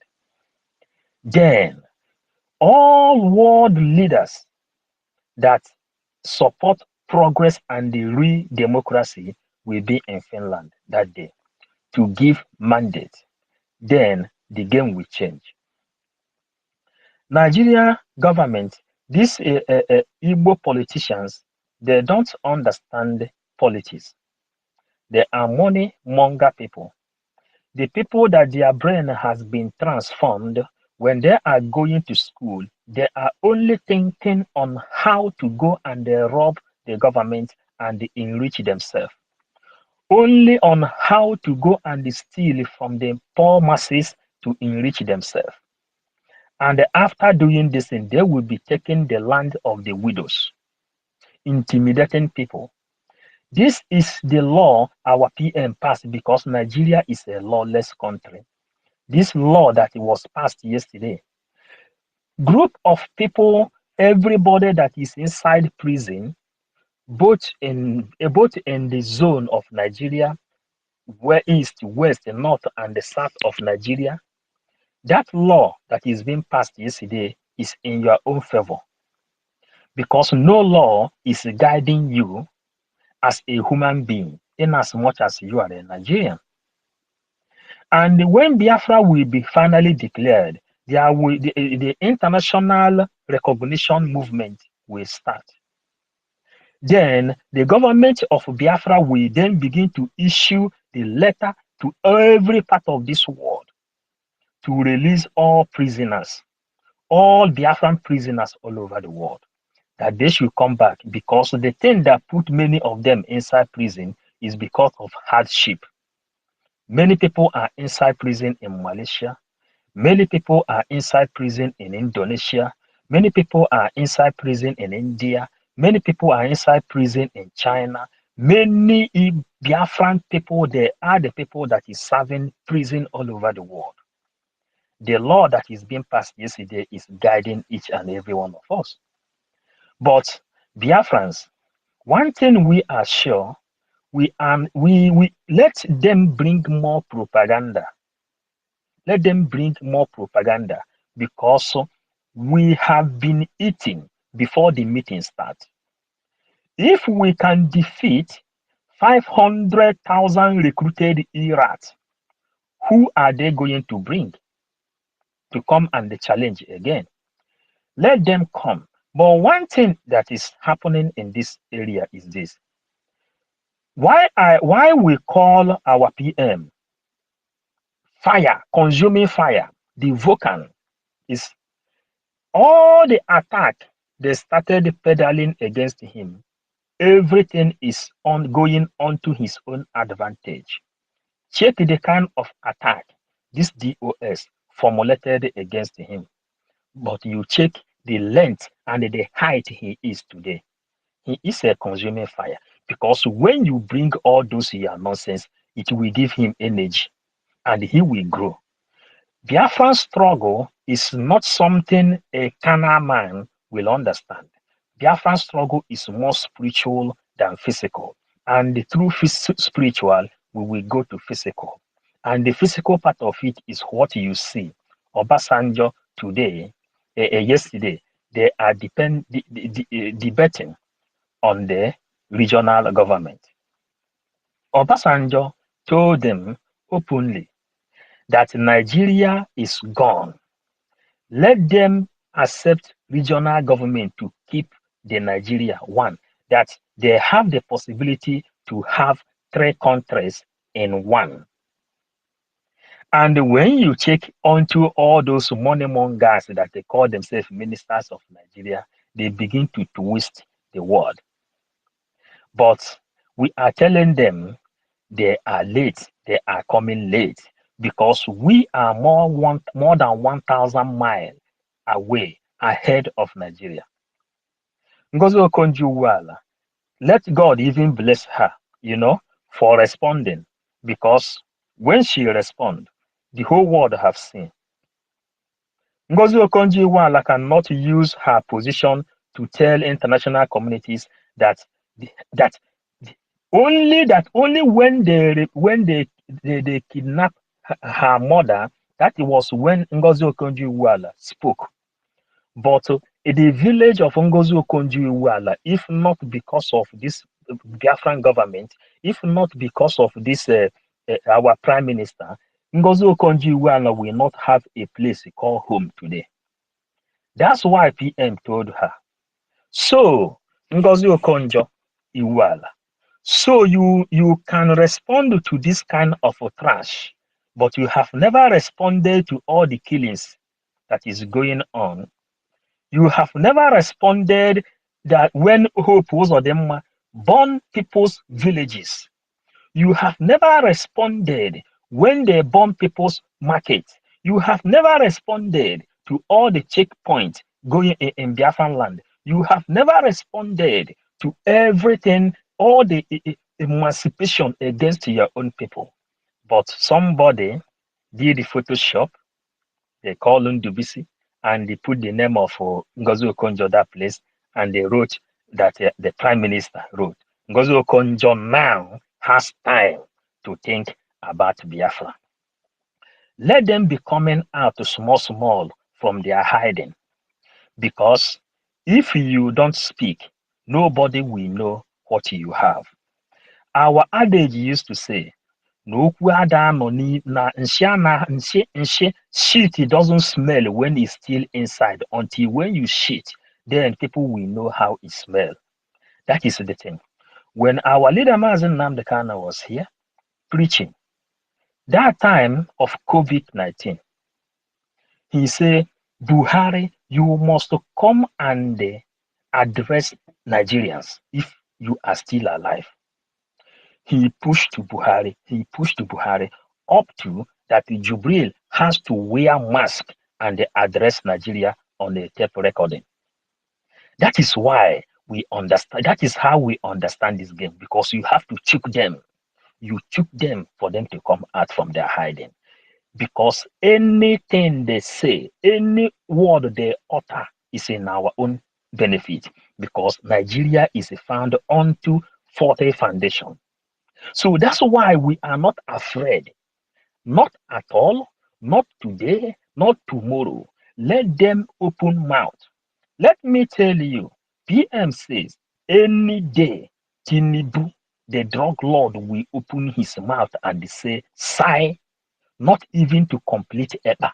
That day will be the blessed day of this Biafra movement. So those people that is planning propaganda, we can tell you, you are highly welcome. But what we are telling you is, whatever you do, the record of what you do is what they will use to remember you. When DOS consulted me personally, they said, Chike Doziem, Zayoba, coordinator and the zonal coordinator, on a Skype news, on a Skype program, they say, from today onward, my new job is to go and attack Simon Epa. That the way I write a comment always promote him. I should be writing comment that will demote him. I say, how do you think I will use my face to go and fight someone? I can see his face. I can read his body language. But you hide your face to come to tell me to go and use my face to fight for you. You must be insane. So whoever that is attacking, whoever that is writing whatever you are writing, we have the record of all these little saboteurs, 500,000 recruited Iraqs. The other one they call Osoji. Today he run away. Now he is inside the Nigerian police, killing and raping people, destroying the land which he took oath. They said when the Minister of Information was playing that video, that conference, they say Kama will remember a lot of people. Some people doesn't know the oath they took, but we know the oath that is going on until the last day. We are here and we are fighting, and the energy to fight is more tripled, more than how it was before. So whoever that is bringing propaganda, try to come fast. We need that your propaganda. But mind you, whenever you bring that propaganda, it will be unto our own benefit. Biafra is the light of the whole world. Nobody quench the light. I greet you all of us of freedom. There one. Thank you, my minister. Yes, before everyone starts speaking the mic, I would like to remind Biafrans that on the 24th of October 2024, the Biafran government in emergency cabinet meeting voted and approved a resolution to demand Nigerian terrorist government to return every Biafran being detained outside Biafra land within 72 hours. The 72 hours will expire on Sunday, 27th October 2024. And failure to adhere to these demands, the Biafra government also voted for the resolution to evict every non-Biafran judges, and lock down the following institutions: the Federal Government Court of Appeal in Owerri, the Federal Government Court of Appeal in Oka, the Federal Government Court of Appeal in Enugu Judicial Division, all Federal High Court in Biafra land, National Industrial Court in Biafra land. The Biafran government resolved that these institutions has brought anarchy, death, insecurity, instability, instead of justice, equity, and fairness. It was this same one that brought about Obletu Sodima into power, that has destroyed the lives of Biafran children, women, babies, and men. So these institutions will therefore be locked down indefinitely from the 29th of October 2024. The days of kidnapping Biafrans, forceful disappearance of them in Biafra land, and then taking them over to the far north is over. So we are calling on these people that if you don't want to get it hot, every judges that are not from Biafra land are hereby requested to go back to their region, as their security will not be guaranteed. So go back to where you know you belong, because when the Biafran government says something, it stands. We appreciate all Biafrans listening to us. There is no law in any country that goes like this, that I will commit a crime in California and then I will be taken to Mississippi to go and stand trial. That I will commit a crime in New York and then I will be taken to Michigan to go and stand trial. No, if I commit a crime in New York, I stand trial in New York. If I commit a crime in Chicago, I stand trial in Chicago. So if they said MNK was talking about Biafra, to talk about Biafra is a crime, why taking him to Abuja? Why not try him in Biafra land? Fulani terrorists are speaking from the lawmakers' chambers, telling you they want to Islamize Nigeria. That is not a crime.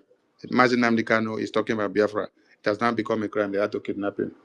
Biafrans should know that we are in for the restoration of the independence of Biafra, and we have come to stay.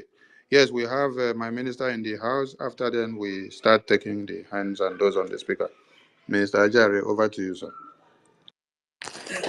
Thank you so much. Thank you so much, my able senior minister of information and communication / media. I greet you. I greet my fellow ministers in the media department. And I do not forget to appreciate our able Prime Minister, His Excellency, Mazi Simon Ekpa, who has kept us on our feet, because what the Father is doing, we keep the Son alert and aware, because our leader, our Prime Minister is awake and never sleeps. How are we going to sleep? We are not going to sleep, because our Prime Minister have put the zoo in a state of confusion that they don't even know what to do anymore. So we're going to continue the fire, because they think this is the Biafra of 1967 and 1970. No way. We are the ones that have come to finish it. And I want to appreciate everyone on the platform. Thank you so much for joining us on this space.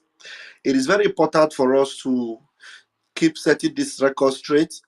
Some idiots were asking, why didn't the Prime Minister respond to it before? You people are morons. This is a man that has studied international law, a man that lives in a society where things work. If you are a human being that have brain, you already know that tweet, is something that doesn't make sense at all. Even an ignoramus that didn't even go to school at all, that doesn't do anything, will not even believe that that tweet will come from anybody that has sense. So responding to it will be validating their ignorance and their foolishness and their stupidity. So that is why when Okojo Wela responded, our Prime Minister need to also respond, because she is supposed to know that that is not a tweet that will come from a valid office like the office of the Prime Minister of the country where she comes from. Because as far as I'm concerned, Ngozi Okonjo-Iweala is aware that the only government that cares for her, the only person that makes sure that her village and her community have not become an IDP camp, the only reason why she will be proud to make a call to the village and the people in her village or her community will tell her that we are safe and sound is because of this Prime Minister. And if she doesn't acknowledge that now, well, we're just giving her a matter of days. She will acknowledge it. Why would she not acknowledge it? She will acknowledge it very, very well, because right now that in the House of Representatives, their main focus now is how to enshrine Sharia law and make it official as a national law in a country where they said, that is what do they call Nigeria? A state where everybody can practice their own law, their own religion, whatever. But now Islam have become their own center focus, where all the problems they have today is increasing and increasing. But for them, their focus is on Islam. I don't know if we have addressed that area, but we're going to go into that very deeply. I don't know if my minister have addressed that area.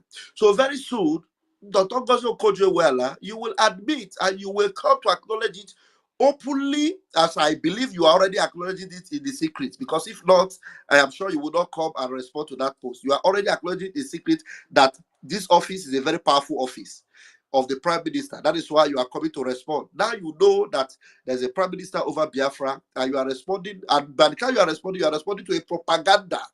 What a disappointment. So everyone will come to know it very, very soon, that there is only one government in Biafra, and that government is Biafra Republic government in exile, and there's only one Prime Minister, and that Prime Minister is Mazi Simon Ekpa. I want to leave the microphone now to my minister to take charge as we'll continue on this space.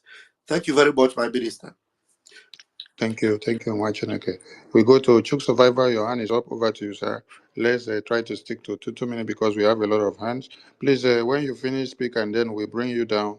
We are not kicking you out. We're bringing you down so that we can bring other people up, because there are many people requesting the mic. Thank you. Chuks. Thank you, my minister. Fellow Biafrans, honorable members, I appreciate everyone that has been able to attend this very media space. Just as my minister have said, a lot of things have actually happened, and I believe we, the Biafrans that have been following events, know that that is nothing new, and we are not surprised on what we are seeing. The only reason why we have to come out and speak and follow it up is because there are some people that are not paying attention. There are still some ignorant ones among us. For the sake of those ones who are not paying attention, we have to respond to certain things that are being said. Every Biafran, if you know you are truly a Biafran and you want freedom, you have to prepare yourself for what is coming. If you think you have seen propaganda, you haven't seen nothing yet. You haven't seen nothing yet. Every one of us have to get prepared. These people, they are planning so many things and they are coming up with so many, they are throwing everything out. They know actually that the game is up. They know that the game is over and that Biafra is actually coming. And there's nothing they can do. They can't stop it. I can tell you that they even know more than those of us who claim to be Biafrans. No, some of us Biafrans don't even believe that Biafra is coming and they don't know much. But these people have gone very deep and they know what is coming. That is why they are throwing everything, more especially at our Prime Minister, Mazi Simon Ekpa. And I thank Chukwu Biama for the kind of person we have. But it's unfortunate that so many of us do not know the value of the man we have as a prime minister. And for those who think, just like my prime minister used to say, if you think that the restoration of Biafra or the struggle for Biafra is a joke, it is no longer a joke. It is no longer. That's why it's really funny when we saw the response of Ngozi Okonjo-Iweala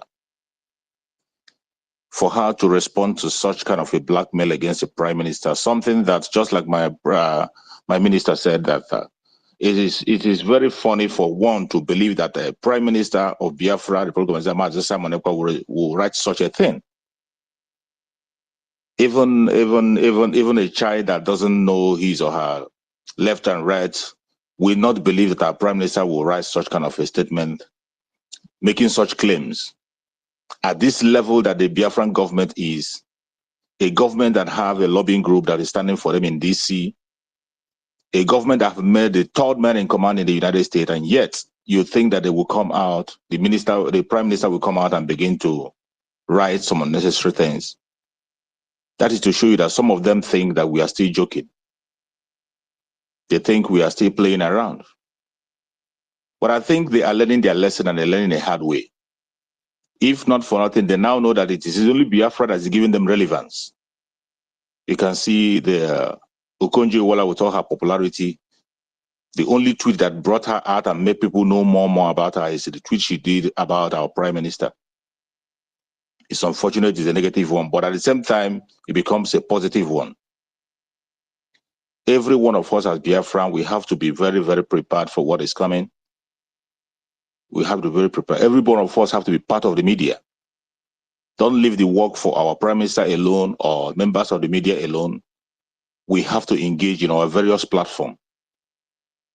Make sure you are speaking about Biafra on your platform. If you are a Biafran at this point in time in 2024, October, you are still shy and scared of talking about Biafra, you should be ashamed of yourself. If you are a Biafran at this point in time, you are still looking for a friend. You do not want to talk about Biafra because of your friends. You do not want to talk about Biafra because of a business or because of a position. You should be ashamed of yourself. The restoration of Biafra have gotten to a very high level. And as I used to tell people that the struggle of Biafra today, whatever you are doing in Biafra, you should be proud to do it because we are following the legal way of restoring the state of Biafra.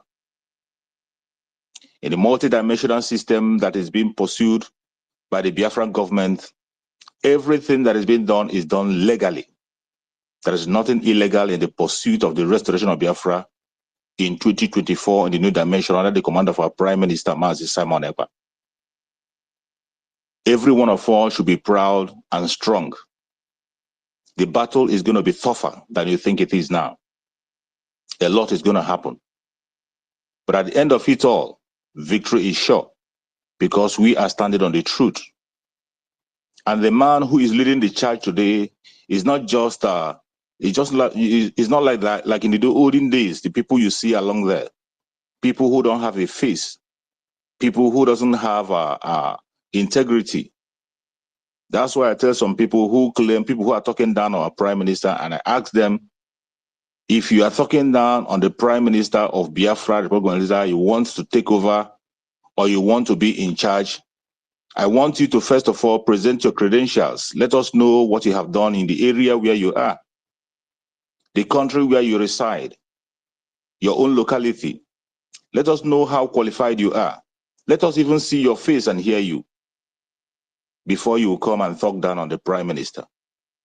But unfortunately, these people are only hiding, speaking from both sides of their mouth, talking out of envy and jealousy. But in the midst of all that, we are very, very glad that we're making progress.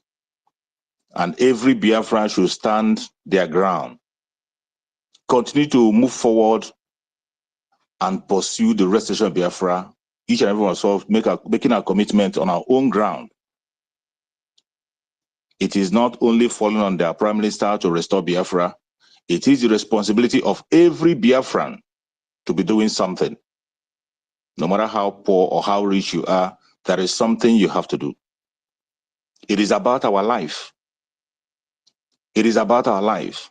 Right from the onset, when the supreme leader of IPOB, Mazen Nandekan, was shouting about the Islamization, people thought it was a joke. Even up to this moment, some people, when we talk about the Islamization of Nigeria, they call it a joke. They say it's not going to happen. But today, you can see the debate in the House of Assembly.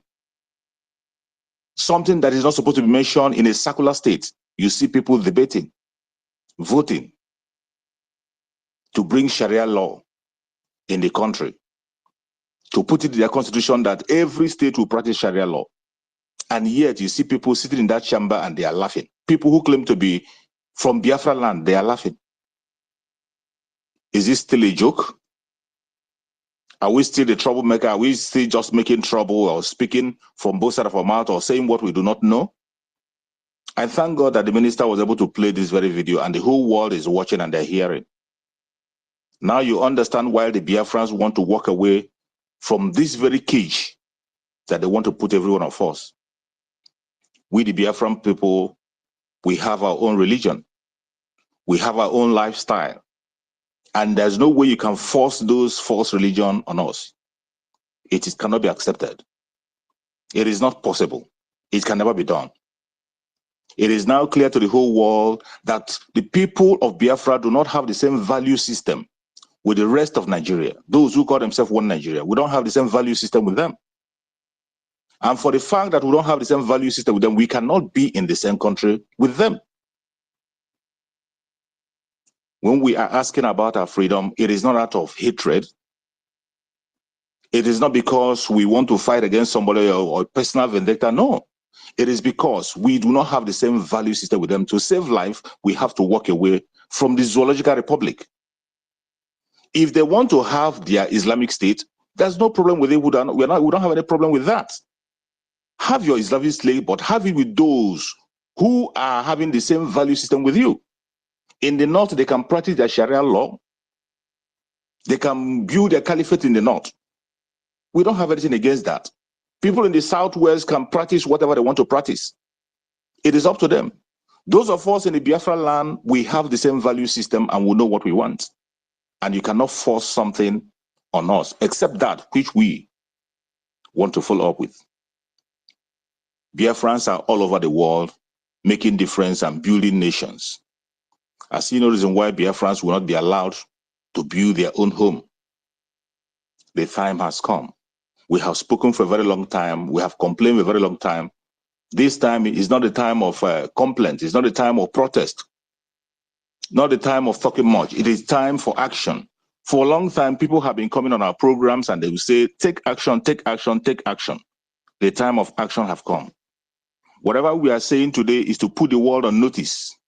We are not saying things we are saying or shouting that the world will come and fight on our behalf or do anything for us. We know they wouldn't. The United Nations or whatever they call them, all the organization, they know what is happening and they see it. We are only putting them on notice so that when we start taking actions, they won't say they didn't know what is happening. And today, because we are doing what is right and we are standing, following international law in everything we are doing, we have not fall short in any way. The only people that are against the law today is Nigerian government. They have never, ever obeyed their own law. They have never, ever obeyed their own law. Look at the case of Mazen Nandekano. Their own judges have said, let this man go. A court in Nigeria have said that Mazen Nandekano cannot be tried by any law court in Nigeria except they explain the situation surrounding his kidnap from Kenya. They didn't explain that. A court went further to say that Mazen Nandekano should be paid compensation. Instead of releasing Mazen Nandekano or letting him go, today they are even restricting his lawyers from seeing him. As we speak, the lawyers cannot see him. They can't speak with him. Nobody knows his condition for the past months now. And he wants us to keep silent and continue to pretend that all is well. Biafrans, every one of us have to be prepared. The order has been given. And the 72 hours, once it elapses, it will be a different ball game. We have to be prepared. The warning has been given. If you are from any part of Nigeria and you are serving in Biafra land as a judge, it is time to move. If you fail to do so, whatever happens to you, you will be responsible for it. We are putting the whole world on notice. There is nothing we do without saying it. That is the beauty of it. Everything that is being carried out by this government, the Prime Minister of Biafra, the program Israel, said this to the world first. Nothing is done in the secret. There is nothing that's done in the secret. Every one of us is following up. All you need to do is to follow our Prime Minister on Twitter. Follow him on X. Once you follow me on X, you get the update of every single thing he does. And if you feel he's going against the law, you can go ahead and take him to court. But I bet you, the beauty of the restoration of Biafra today is that we are standing on the law. And everything that's been done is done in a lawful manner. And every Biafran, we must be strong. Support the Prime Minister the best way you can. It is for your own sake. The pursuit of the freedom is for our collective interests. Forget about those who are pursuing their own selfish interests. Let them go ahead. At the end of the day, the truth will always win. And only the truth will stand the test of time. Thank you so much, my minister. Thank you. Thank you, my minister. Before the next speaker takes the mic, if these people passes the bill for the Islamization of Nigeria now, it will be to the favor of the Biafran people. So let them pass that bill. Yes, because everything at this point, ahead of December 2nd, is working for the interests of the Biafran people. By the time they now give them that mandate to Islamize the entire Nigeria, Biafra is not in the Nigeria. So all those that are still serving Nigeria and in Nigeria will find it very hot to bear. They will now decide to know where they belong. You will see people running to say, where is Oduduwa? Oh, where is Biafra? Where is that Simon Ekpa that we say was a terrorist before? Where is that small boy in Finland who was giving Nigeria woto woto? I want to see him. I want to talk to him. I want to join Biafra. Oh, I cannot stand to see that my child's hand is cut off because my child only stole crayfish or stole 5 naira or stole bread to eat. The mic goes to our Honorable Otu Mwamwanya. Over to you, sir. Good evening from here, honorable cabinet members of the BRG. Good evening, wonderful people of Umo Chineke of Biafra. I thank all of you for coming. Without wasting any time, I want to encourage Biafrans and to remind you that you are being prepared for what is happening right now. I hope you remember. Mentally, you must be very strong. Our Prime Minister has prepared us ahead of time because today he prophesied about it and is here right now because we can feel the pressure around. We can feel the pressure, the enemies, or the hell, the gate of hell is let loose, open, and they are here trying to stop you. Do not capitulate. Do not let them or any pressure make you fall by the side. Stay strong and keep your eyes focused on the ball. This time around, we know, and as we get closer to the second of December, more is coming. You are being told this on time, so do not say you do not know what is about to happen. But fear not, since you know that the Prime Minister is innocent and he is leading you to the promised land. He has never misshot. He has not done anything wrong. He has never offended anybody. We have been following. We know where things went wrong. We know what transpired. And we are here until we see him go wrong. Then we can move. But no, so far so good. He has been standing on the justice, on the path of truth. That is why nobody, whatever they like, let them do. We are not going anywhere. He's the man who knows the road. Pray for our Prime Minister. The pressure is too high. Pray for Mazen Amdekanu. They don't want his lawyers to see him, but let us pray that he's in safe hands. The incident of yesterday, we thank you. All you criminals that are putting on, making up things, continue, is what we're going to tell you. We are not going to tell you to stop. Continue. But who the Lord is with, who Chukwu Kabiama have put on a place, nothing will happen to him. Whatever you do to bring him down, that will turn to be upliftment for him. Biafrans, stay strong and do not fear. I yield the mic. Thank you, and ministers.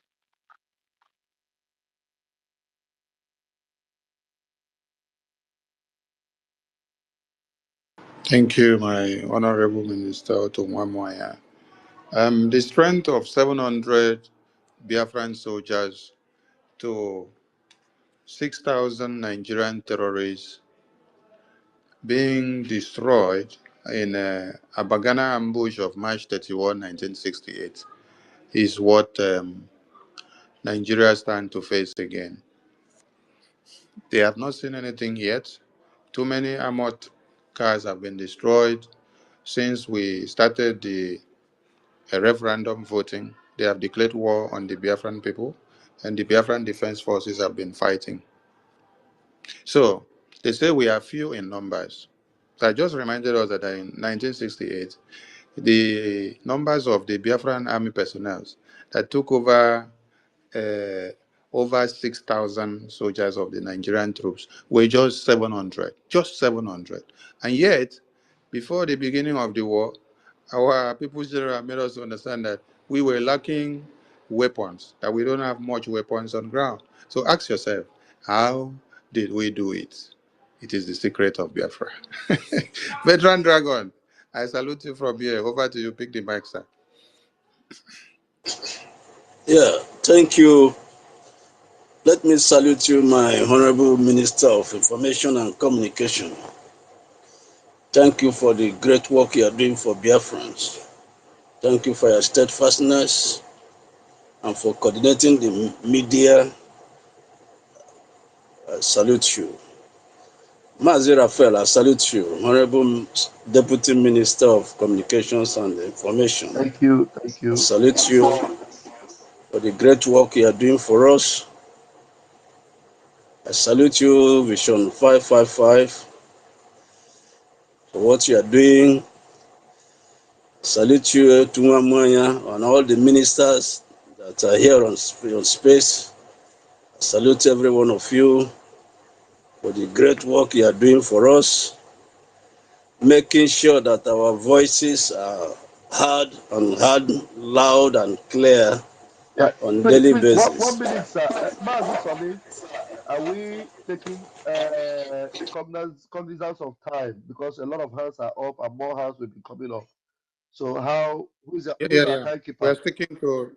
We're sticking to 3 minutes at least, because we have a lot of hands coming All up. right. Thank you. Okay, so I thank everyone for what you are doing.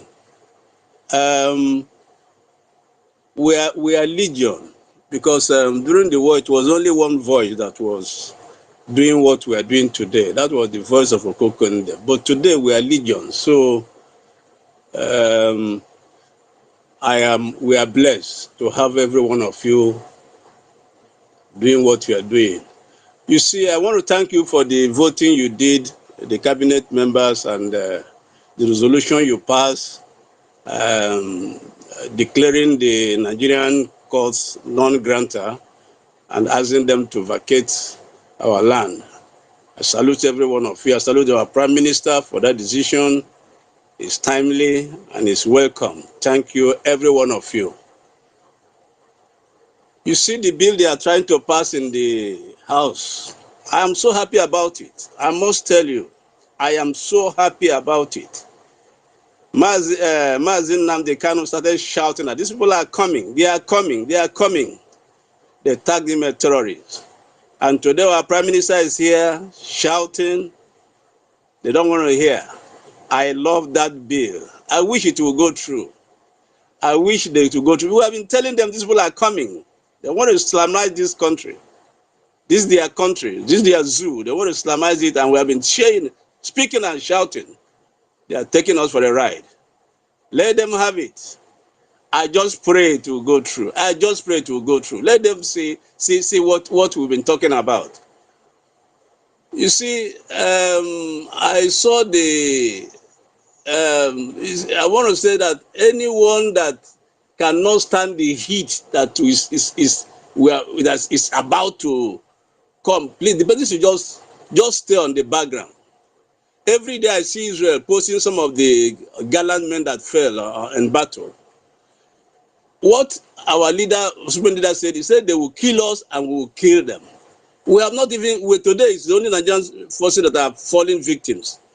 We are still going to have our own casualty. I don't want tomorrow when we begin to have casualty, somebody will begin to shout. If you know today you are not ready for this, just stay at the background. Because they will kill us, we will kill them, and at the end, Biafra will come. There's no two way about it. So let's just guide our loins. The battle is yet to start. We have told them we are going to use guerrilla warfare and we are going to defeat them. We are determined, and there's no going back. The other thing I want to say is, please, Biafrans, donate and donate and donate. The government needs the money. The man that forged the Twitter of our Prime Minister is a criminal. That's a criminal act. What he did was a criminal act, but he just fooled himself. That has lifted us more and higher and more. You see, today we are all over the place. They harm themselves. Whatever they are doing is to our own good. So I am not moved. Whatever they want to do, whatever propaganda they want to come, I am not moved, and we must not be moved. Let's just brace up. We're already there. Our Prime Minister, the government, we are having over 50 million Biafrans telling you that what you are doing, we have asked you to do it. The people of Biafra have asked you to do what you are doing, to fight for us, to get us Biafra. So there is no law against you. Democratically, you have been empowered. There is no two ways about it. Please, my eye is on December 2. That's where I'm looking at. And after that, let the music continue to play. It's going to take us 10 years, 20 years, it does not matter. But this Biafra, we must get it. So I want to thank every one of you. The time is limited. Thank you for what you are doing. Elohim bless every one of you, one after the other, in the mighty name of Yeshua HaMashiach. Thank you so much.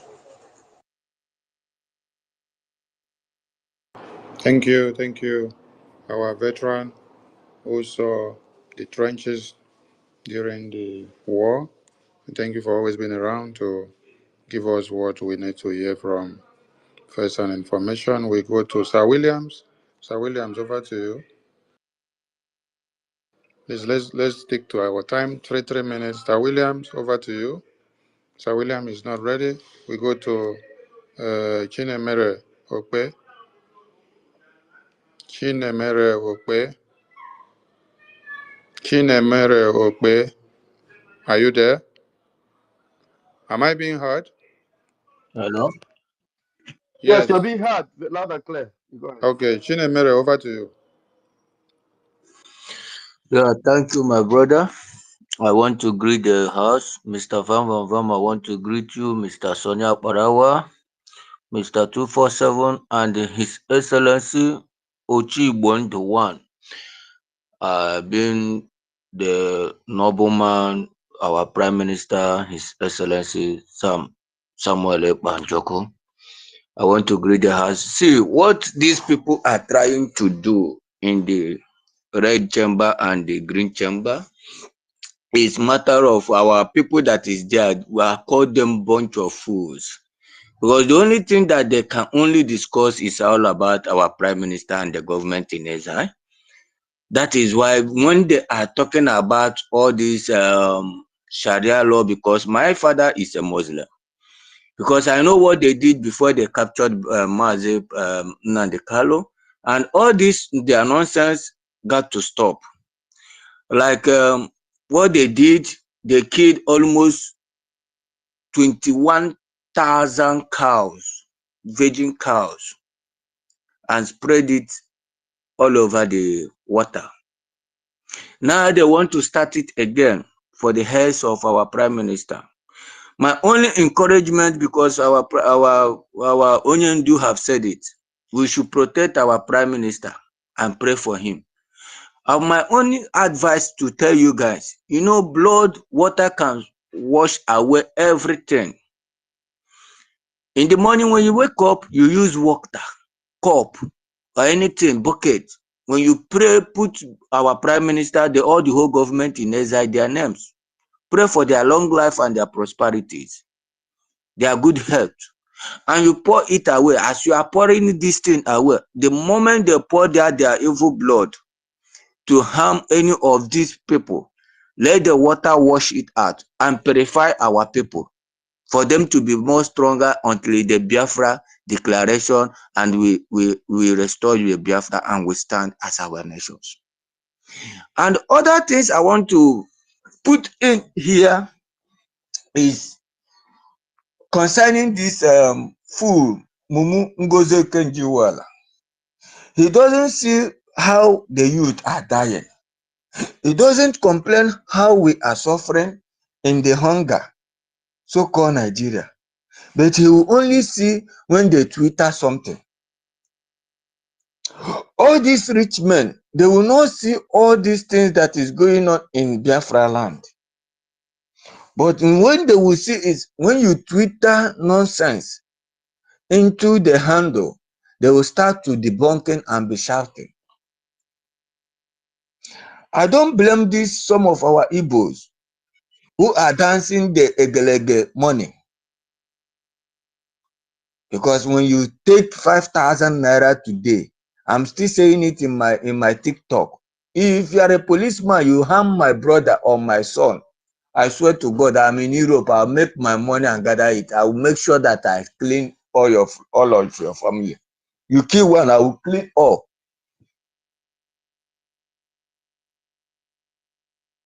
If I do it, if the government of Biafra want to kill me, fine. No problem. Because all these things have to stop. Who are we fighting this Biafra for? Is it not them? It's there. Here in Europe, if they put Sharia law all over the place, you are living here comfortably. It's them that will still cry. But you want to show them the light, how heaven is. That they are in the kingdom of darkness, but they don't want to see it. I thank God for people like you guys, people like our prime minister, people like all these government in exile, people like my fellow warriors down there. Because I believe after declaration, I'm gonna meet them back. It's gonna be hot. I'm always saying it. I'm not afraid of death. If I die this, I'm a hero. One thing I'm encouraging our brothers, when you are seeing what is wrong, bring it out, trash it out. Because of all these things they are doing, they have embezzled money. They have sold the land of Biafra, the oil well, the code, the millennium in the land of Biafra. Even the ordinary red soil, they have sold everything to the China and all these Islamization countries. Do you know that a child now, a born child now, is owing China 37 million naira that he have never ate or paid for? If you have 10 child, times 37 million naira times 10 child. a borrowed money where you did not eat and you will pay. That is what we are going. You cannot see government of that zoological country paying as some of us in the asylum. You receive your money, you have been treated with good health. You cannot see the government even paying a child support of 15. Mazi Chinemere, can you hear us? Your time is up. We don't Okay, ring sir. bell for you. We clap for you. We do everything for you. Not even hear us. I'm sorry, sir. So round up, please, so that we go to another Yeah, person. this is my opinion, my brother. I'm grateful to hear from you guys. All hail Biafrans.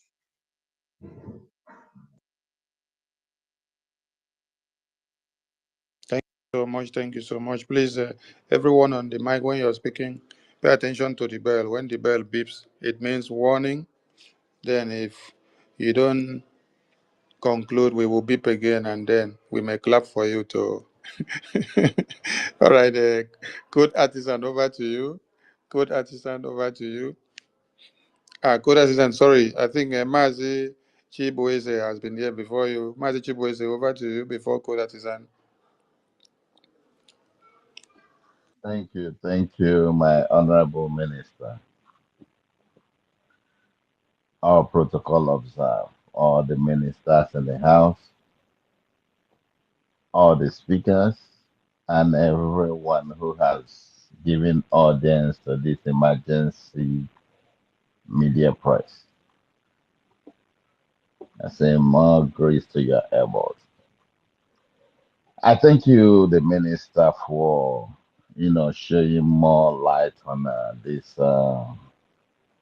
something. It's not something surprising because it's what expected. Just like our prime minister have said, because this is just a little one. We will get more propagandas. We get all kind of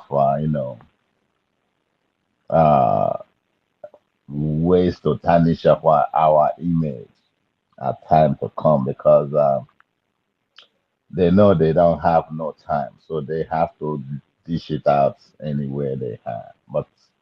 But this one childish on, but still it helps us. Or when they bring all those propagandas, it helps us because it brings us to the light. So many people will see, like Ngozi, how many people that follows her because of the post he has. So that will help us too, for the people that follows her know what is going on. Maybe some of them will dig into what is going on. They are the one, broadcasting our problem to their people. So we appreciate the person who did it and them that are giving more air to it. Left to me, I'm just telling everybody we don't have to pay much ear to it. We still have to pay a little bit, but not much. That's my own opinion. But my own is our time is almost closed. There are lots we got to do. If I am to suggest, I was just saying it is hard time. The next thing we need to do, I don't know what the government is doing, but I would suggest to the government, we need to start digging 45 bunker because that's where I'm looking at. Yeah, we need to get all these zoo people, the ones we know that they pay attention to them. So when we get them, we will be able to negotiate because that's where it's going to lie because they're not going to be easily surrendered. So it's going to be surrender. Give me, I give you. When we fortify our own bunker, then we defend it as we are defending our flag. So it will be a very good thing that we can look into that because we have short time. And as we are going and we keep on pushing our agenda, And we know that definitely when we start getting some of them, then we will be able to get our own people back because they're not gonna release our people easily like that for us. So it's for that. You guys could see when we started showing them water, you see the game change because that's the only thing they can understand is the strong hand.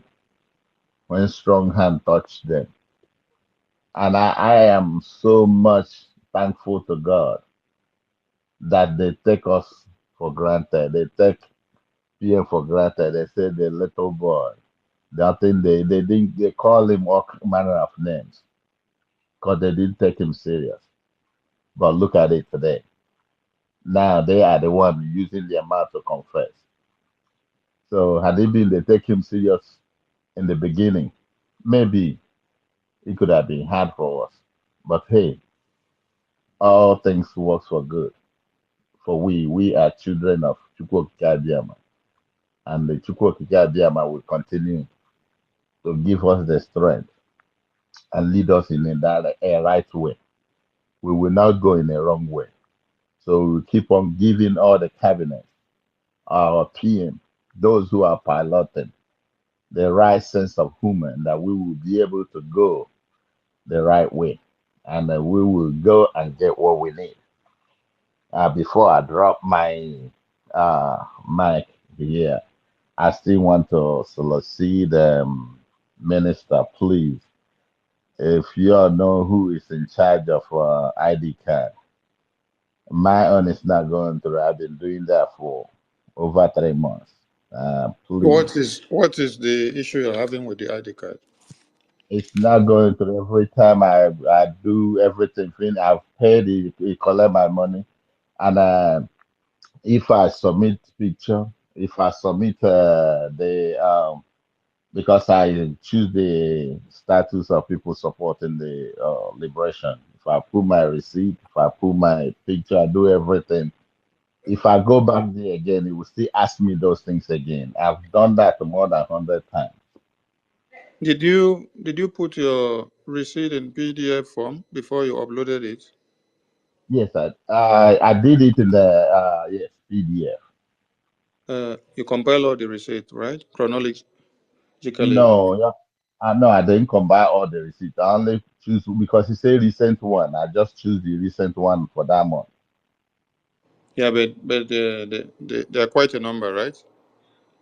No, I just pick only 1 month because I did not, No, it didn't say just the recent. Compile maybe the past 4 or 6 months. Put them all into PDF format. Then you upload. Then check your photo that you uploaded. It's not the one that you put on the table and snap after you bring it from the Photoshop. You go to the Photoshop, they snap you, then they should send you the digital copy to your email or your WhatsApp or your Twitter or Telegram. Then you download it and save in your phone. Is that one that you need to upload into the portal? oh, not the one I do snap with my No, uh that one is not accepted. oh, The only one that could be accepted when you're snapping could be maybe your document of identity, if it is your passport or your ID card or your driving license, or your resident permit card that is digital in nature with a uh, uh, Jumio verification chip.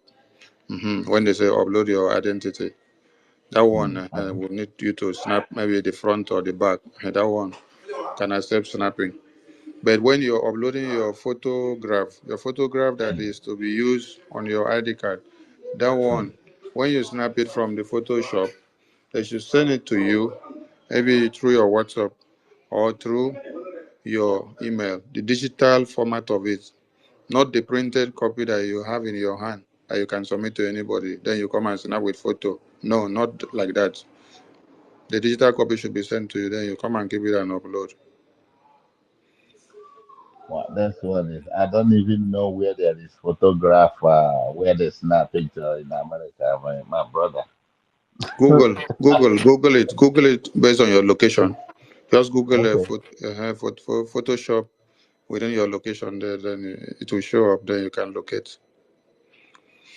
All Okay. right, thank you But so much. This applies to okay. everybody on the ID Uh, card issue. If you have any issue, you can reach out to us or the WhatsApp or Telegram button or the email button available on the website. Those helplines are ready to attend to your issues and put you through. And the ID card is specifically for Biafrans and diaspora, not for those back home. Those back home can only fill the forms that says Biafrans in the homeland. That is the form you have to use. Time will come when Biafrans in the homeland, their information already collected through that form of Biafrans in the homeland is what will be used to produce their own ID card when it is time. So now we continue on the template of the government to see that we achieve all we need. Same applies to your convention. When you are applying for your convention ticket, please put every information authentic, because if you don't put every information in order, some may be rejected at the end of the day. All right. Thank you so much. We come to Code Artisan. Code Artisan, are you there? Code Artisan, are you there? Yes, Over to you, sir. 3 minutes. yes. Good evening, Minister of Information, Sonia Barawa, and our ministers in the House. Good evening to all my fellow Biafrans. Um, as I have always said this whenever we assemble like this, that as December 2nd approaches, the propaganda will be stronger and thicker. It is going to be more heavier. They will throw the chickens, they will throw the kitchen sink at us. They will throw everything they lay their hands at us at. As someone has rightly stated, that the reason why they threw out this last propaganda is actually to destroy our funding, and in doing so, they foolishly laid a trap for Ngozi Okonjo-Iweala, and she fell into it. As PM rightly stated in his response, that why is she then replying only when her name is involved? But where she comes from has been ravaged by terrorism, has been occupied by Nigerian terrorist army, an army that is supposed to be at the borders of the state, defending it from the external aggression the state is suffering from. Because the majority of the terrorists that are in Nigeria, both in the north, in the core north and in the north central, and are sweeping into Biafra land, are all from outside of Nigerian territory. They are all from Niger, from Chad, from Mali. They are the criminals and the terrorists that the guys doing a good job, like Chad and Burkina Faso and Niger, are kicking out from their countries. They are all running into Nigeria. So all these while that they have been running into Nigeria, we have never seen this woman make any comment about it. She has never commented on the bad economic situation of Nigeria. She cannot even criticize the very bad and horrible Tinubu's policies concerning Nigeria. But she is now complaining of her name being put in a tweet. She is a big disappointment to anyone with a brain in her head. And when people are busy claiming they are proud that an Igbo woman is leading the WTO, that is what you see about these very racist white men. They bring the worst of us to make them to make them our face on the international scene. So all she can respond to about Biafra is a propaganda. That is a very huge disappointment. But all it has done is to actually achieve the opposite desired effect by the fools who engage in this propaganda. As the 2 million people who have seen, 2 million plus people who have seen her post, I just take it, the 2 point something million, 2.17 million people who have seen her post, will then go now and start browsing about the Biafran government and who Simon Ekpa is. And then they will find out that this guy is fighting against terrorists, and they will know more about the terrorism happening in Nigeria and how she is complicit with it. They will know how this terrorist is ravaging where she comes from and how she has kept quiet about it. As far as I'm concerned, all these things are good news to us. It is further solidifying December 2nd when Biafra will be declared. And all of them, their nakedness will be seen in the open. December 2nd, the Biafra government will strip all of them naked in the open. And all this actually is the evidence of the impunity that happens in Nigeria and the absolute selfishness of those who claim to be Igbo elite and Igbo leaders. They only get bothered when their name is mentioned in the things they deem undesirable. Nigeria is too backward for anybody's tolerance. You know that when you stay in a society that actually is like a garbage, when you stay in a garbage, you then for a while, then you start smelling like a garbage that one cannot distinguish between you and the garbage. And that is the problem with the likes of these people like Ngozi Okonjo-Iweala, with the likes of Chimamanda Adichie. These are the people that when they stay in Nigeria too much, despite all they have achieved intellectually and academically, they still think like people who are not worth being their undergraduate students. That is what you get when your mind is about one Nigeria.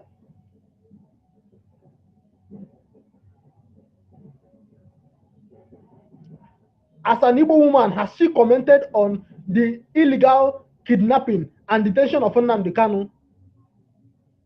This is the thing that these are the things that we all ought to look for in her, but she hasn't delivered on any of these things.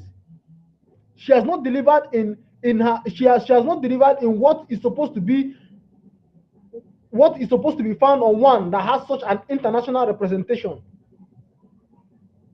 Where is her comment?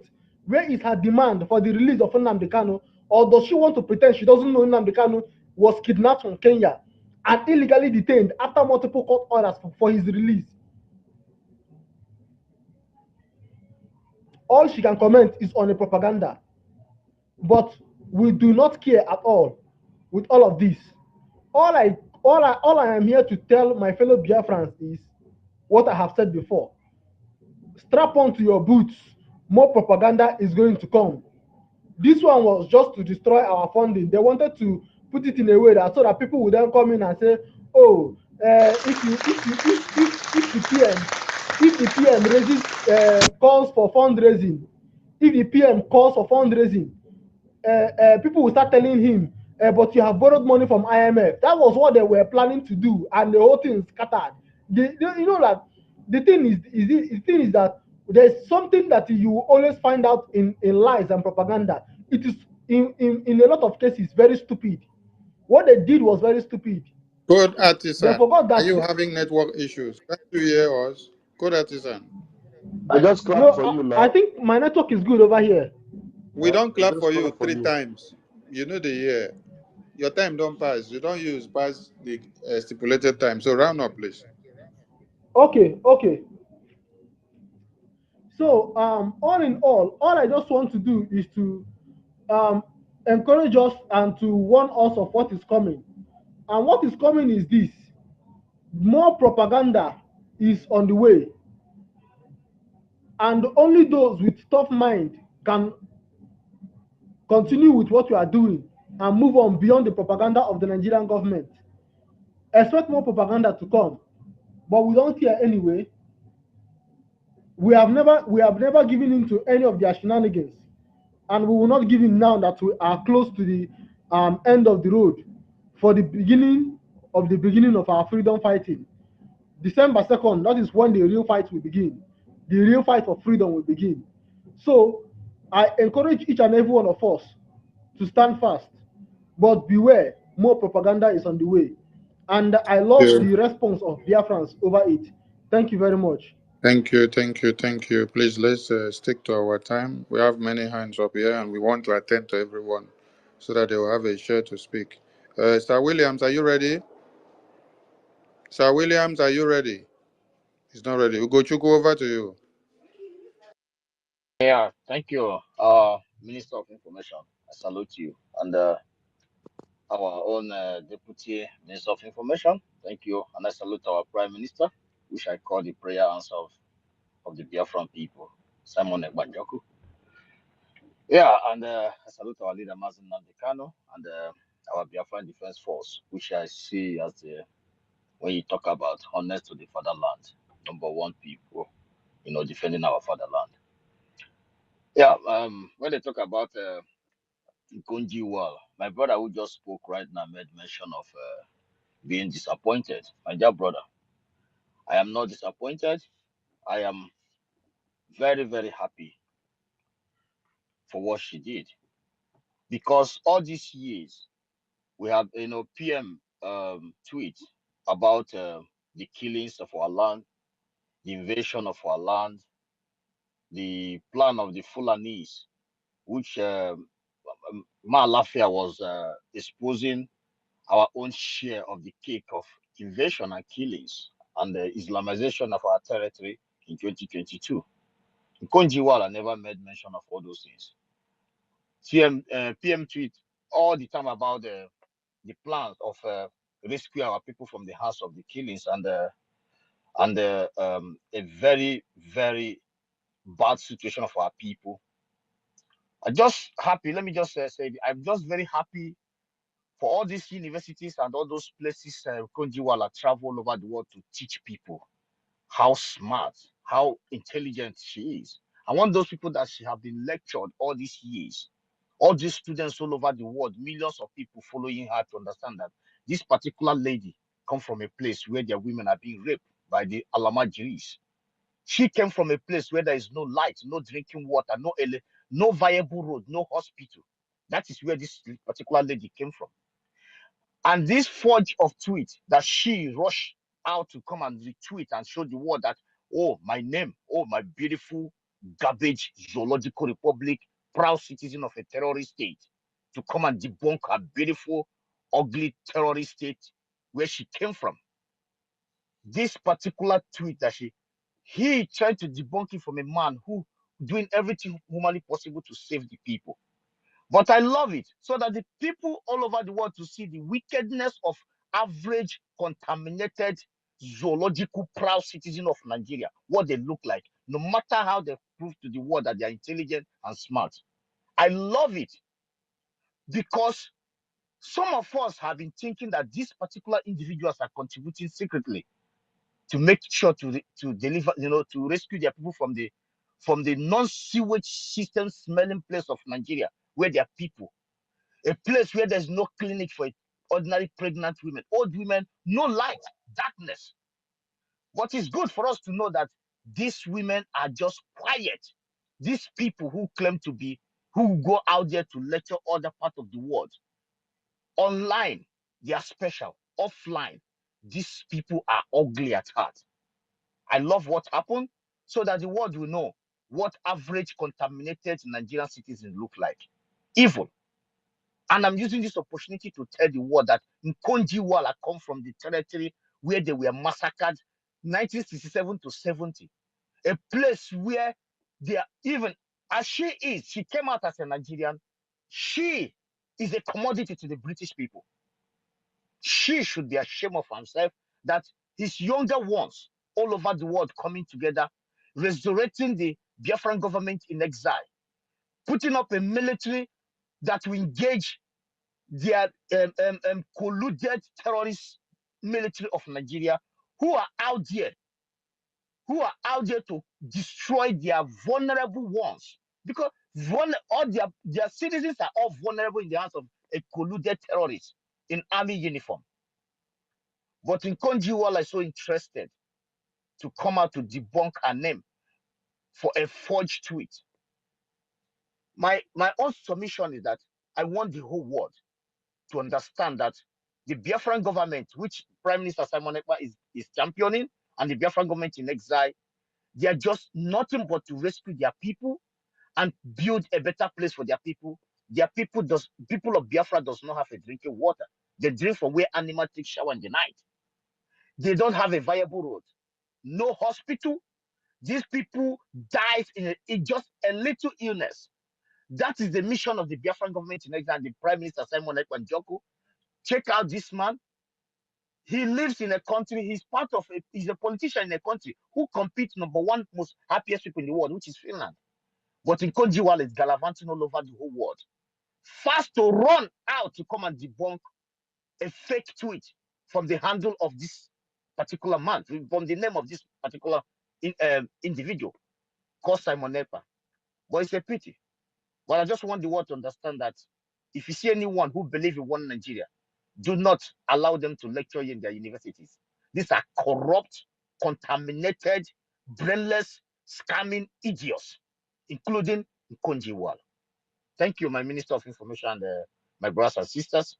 We must put all the hands on the decks to rescue our people. It's a rescue mission and the restoration of the state of Biafra, and give our people a better life. Those professionals that you all have developed many countries of the world, your revenues have been flooding all over the world. We have to take it home. And if you don't recognize our government, do not forget that your government, your beautiful countries of the world today, my dad have never recognized. My dad, you didn't ask my dad before you declare your own nations. We must do the needful. This is Biafran people. Thank you so much. Thank you, thank you, thank you. And for those of you listening to us for the very first time, understand that the war aim of this Biafran government is to defend and to protect our people from being slaughtered. It's all about survival, self-determination, and self-preservation, and for us not to watch our babies, women, and children die in the hands of our terrorists who has come all the way from the far north and in the Sahel. And if anyone is doubting how far the Biafran government is doing and what they have succeeded in doing, you can go and measure up the might of how far we have preserved our people and defended Biafran women and children from being slaughtered on a daily basis. Make comparisons to what you see from Zamfara, Sokoto, Benue, Niger, Kano, Kaduna, Abuja, and every part of one Nigeria, where women and children are slaughtered on a daily basis, and you can see them in body bags. We salute all of you as we continue. Stanley, over to you. Thank you very much. Greetings to you, Honorable Sonny. Greetings to you, Honorable Sir Raphael. Greetings to every Honorable in the House, and greetings to all fellow Biafrans. Thank you for this wonderful opportunity.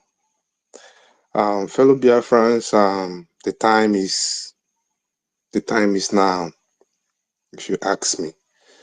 The declaration is already around the corner. And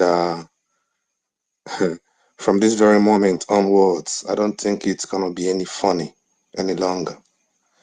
Though we've been at war before now, but the intensity will be much higher this moment because we are closing in to our liberation date. But the question is, how ready are you? How ready are you of what is to come? How prepared is your mind for the type of propaganda that will still befall this struggle? Because I don't believe in underestimating the power of the enemy. It is very dangerous to underestimate your enemy. It is always good to expect the worst. It will keep you prepared. How are you preparing? How prepared are you? For me, I trust our minister, Simon Ekpa. I trust the media team. I trust every minister that is working with Simon Ekpa, or our honorables. But I'm talking to fellow Biafrans like me. How prepared are you? How ready are you? What if you woke up tomorrow morning and you jam a greater propaganda worse than the one of Ngozi Okonjo-Iweala? How would you handle it? What if worse comes to worse? What would you do? What role would you play? What contributions would you make? Have you ever thought of that? None of us have, because most of us are relaxed. But we should also think of the worst case scenario to prepare ourselves. Our Prime Minister, Simon Ekpa, thank him very much. I appreciate him. I also appreciate Mazi Nnamdi Kanu for throwing light into about the plans of Nigeria to Islamize the whole Nigeria. And now it's happening. But that's not the point, because we are already on our way to liberation. The most important thing is we as the people, how prepared are we? Because I think our Prime Minister Simon Ekpa is doing a lot for us already. He's shouldering everything. He's weathering the storm already. And we are relaxing, chilling. And we are getting soft. We need to get hard for what is to come. We really need to sit up for what is to come. We really need to be ready for what is to come. For me, the propaganda about Okonjo-Iweala and RPM, I think it's a good advantage for us, in the sense that I will tell you with every assurance that if it had been another different Twitter handle that was used for that propaganda, for that Photoshop, Ngozi wouldn't have responded. If it were to be you, any of your handles that were used for that, she wouldn't have responded. Even if it were to be Reno Omokri, for example, she wouldn't have responded. She responded because of the person in question. Our Prime Minister is somebody that you can't just say you don't know he exists. So it is to our own advantage. It is publicity. He knows his stand. She knows our Prime Minister's stand, even though she keeps quiet. They are all one Nigeria believers, like, because of what they are getting. And that is applicable to most of these people holding different spaces in this platform X. Our people have to be mindful of the spaces we indulge. I came across a space today that is talking about that, calling someone a terrorist, calling even Nnamdi Kanu terrorist, calling that Nnamdi Kanu they should kill him there and all that, condemning everything concerning Nnamdi Kanu and our PM. Then I engaged one of them, and I'm like, why? He said, yeah, that Simon Ekpa is killing our people and destroying Igbo land. I asked him, do you have a proof? He said, can't I see it on his tweets? And I asked him, what is on his tweets? He said, all the people they killed that he used to post. I asked him, the people he used to post, are they civilians or Nigerian military? I asked him that question. He disappeared. That question is left unanswered till now. I just asked him, the people that our Prime Minister is posting, are they civilians or military? He couldn't answer me. He disappeared. So, and I knew most of you might have come across such challenge and questions to throw you off balance, to make you feel like PM is destroying Igbo land, is killing our people. Be smart enough to ask them to send you proof.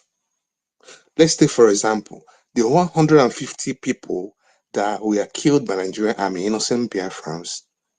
The international community, the Amnesty International, the BBC, carried the news. It's online. You can see it on Google.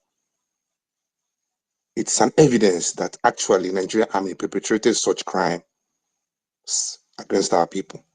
But all this ones they are saying, Sawanetla is killing our people. Sawanetla is destroying Igbo land. Can they show you proof? Don't be intimidated by their attack. Ask them intelligent questions in return. They will vanish. Hold your ground. This freedom is for you. Nobody's going to do it for you. If you don't stand for yourself, nobody's going to stand for you. Because I'm standing for myself, and you have to stand for yourself. Don't let anybody talk your morale down. If someone tells you he's destroying our land, let him show you a video clip of the destruction or a picture of the destruction. Hey, he's killing our people. Let him show you our people that he has killed. Then wait for the person and see what he's going to show you as his proof. It's all propaganda. It's what they are using to, tarnish the image of our prime minister and the image of our struggle. We know already. And more propaganda is going to come. And I urge all of us to stand firm. The time is near. The time is very, very near. And the worst is on its way. But the good thing is that our prime minister have even informed us earlier on. Even Mazen Namdekan have already let us know that it's going to be deadly. They will kill us and we are going to kill them. At the end of the day, we will survive. So that it won't be that when they start hammering, you start crying. It's only the strong that survive. Freedom fighting is not for the faint-hearted. Now it's time for us to know who are warriors. It's not by ranting. Thank you. I'm a Biafran. Thank you. Thank you. Thank you, Master. Okay. Thank you very much. Let me leave it here. Okay. Thank you very much. Thank you. Please, everyone, when you're speaking, when you hear the bell means your time is up, so round up. When you hear the clapping, that means you have exceeded your time and you have to drop. Please, we go to Smile. Amu's here. Sorry, Smile. Nonso was here before you. Nonso, over to you. Please, let's stick to the time, 3 minutes. Nonso, are you there? Nonso, are you there? Yes, I'm here. Over to you. Over to you. All right. Thank you very much, my Honorable Minister of Information and my Honorable Minister 555 Diction. Greetings, each and every one of us that are here. So because of our time, I'll go straight to the point. Before I make my submission, I just have something I want to read out very clear so that at least Good evening. as long that we are now in the era of propaganda, so for those that will continue to talk ill or say all manner of things they don't even know without even checking or finding out, I would like you to go straight to your Google or go to your Wikipedia. Now, who is Samuel Ekpa Njoku? Who is our Prime Minister? Ekpa Njoku was born 21 March 1985, generally known as Samuel Ekpa, a Finnish politician and Biafran political activist. In 2022, while in Finland, he declared the activation of the Biafran government in exile. And in 2023, he declared himself the Prime Minister of the Biafran government in exile by the voting and by the mandate of the people. Now, organizations: Biafran Republic Government in exile, Biafran Defense Force, Biafran Liberation Army, Biafran Defense Force, and the Biafran Liberation Army. I will not go much more further. For those of you who will continue to rant and rave, we will just allow you to continue ranting because those are not issues that matters. as it stands right now, it is now very, very clear, just like as I know that Nigeria is a joke and Nigeria is the propaganda itself. For as it stands now, as a Biafran, I refuse to be a subject to all this propaganda. Not even my future children or my unborn generations are going to be any subject to this kind of propaganda. I want to ask a question to this Okonjo Iweala, because I remember the time your mother was kidnapped by this same Shetima and his so-called Boko Haram terrorist boys. When she was kidnapped, I want to know, was she kept in the Aso Rock? Was she pampered? What was her experience within the terrorists of the Nigerian states? But funny enough, here you are, dining, whining, you know, with the so-called non-terrorists, the same people who kidnap your own mother. Today, we have our leader, your own son as well, Mazi Nnamdi Kanu, whose only crime was to speak for the majority of us, for our freedom, for us to have every equal right to live as human beings, and even for our future and our born generation. What did they do? They went all the way to Kenya, they kidnapped him, and they brought him to the zoo. Before your own eyes, the UN gave order that Mazi Nnamdi Kanu should be released, and with an ultimatum, it elapsed. That time comes and it passed. We didn't see your tweet, we didn't see your comment, nothing. But I will not waste much more time on this issue. But one thing I want to say, as it stands now, I will leave it like this. As long as Chukwu Okike Abiama and this Biafra, this our liberation that we are fighting for, is something that God has already signed from heaven, because all the prophecy of our leader Mazi Nnamdi Kanu has come to pass. If whatever our leader and our Prime Minister Samuel Ekpa Njoku, our leader Mazi Nnamdi Kanu Chukwu zitere Oku Kanu to us, if whatever they have stand and whatever we are doing, we that are supporting and standing with them, if whatever that we are doing and we are doing it we are doing it with just and with just full heart and for the favor of our people and for the favor of our land, I say let Chukwu Okike Abiama decide and grant us whatever we wish. But if not, that if we or our Prime Minister or Mazi Nnamdi Kanu, whatever they are doing today, please, whose mic is unmuted? I'm hearing myself. Go ahead, I'm going to mute him. Go ahead. Yeah, thank you very much. So what I'm saying is that as it stands now, because since all these people, they are now trying to play the role of their masters and to play ignorant.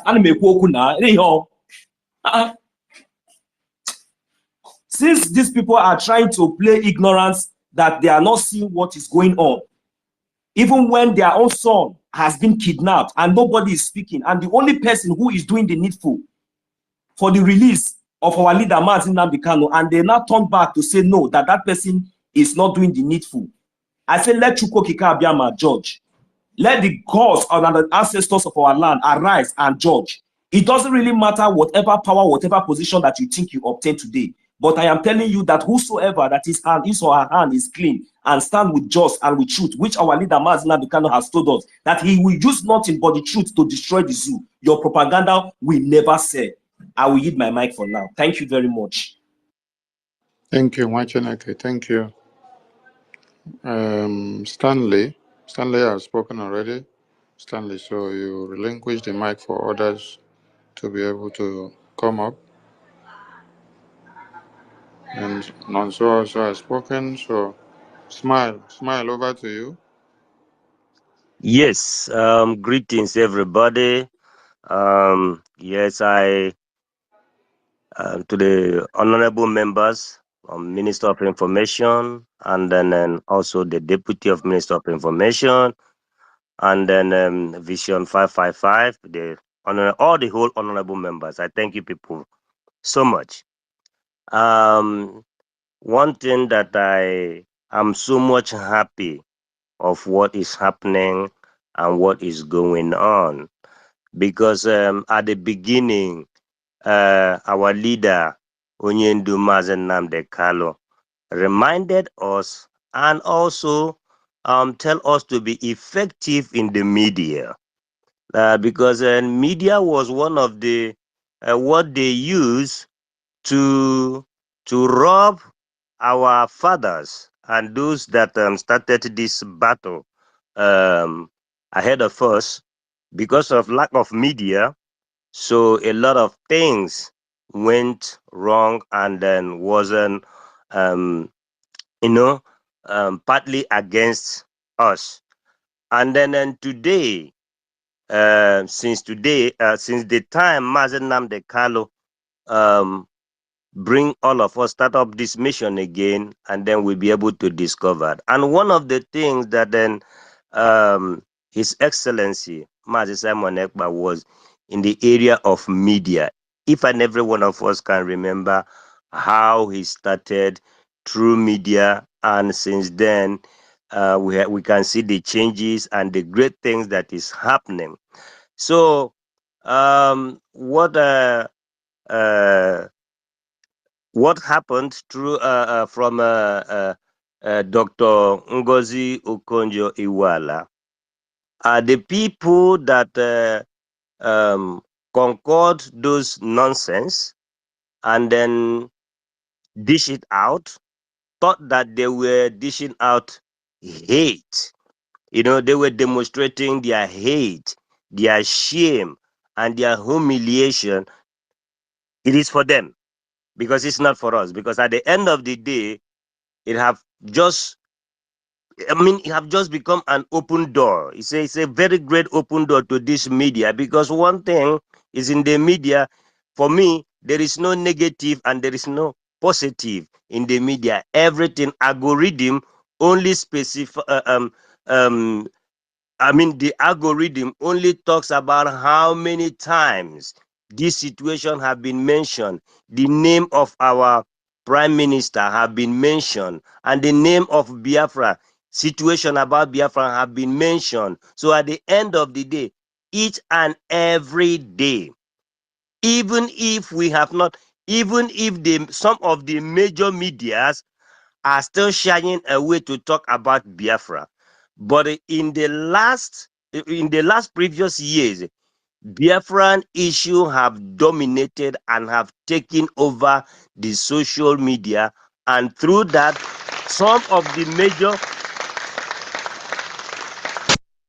So those are the things. Let me not just go far, because I've received a clapping hand already. So these are the things that me personally, I am so much excited, and I thank each and every one of us, everybody that is working towards to make sure that in each and every second that the name of Biafra, the activities of Biafra, and the names of our prime minister, and every activities of our prime minister is being mentioned each and every second. This one alone is already a victory to us. Thank you all. I yield my mic. Thank you. Thank you. Who is next to go? Sir Williams, are you ready? Sir Williams is not ready. Chooks, your hand is up.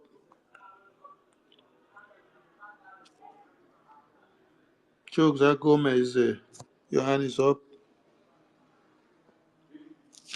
Not ready.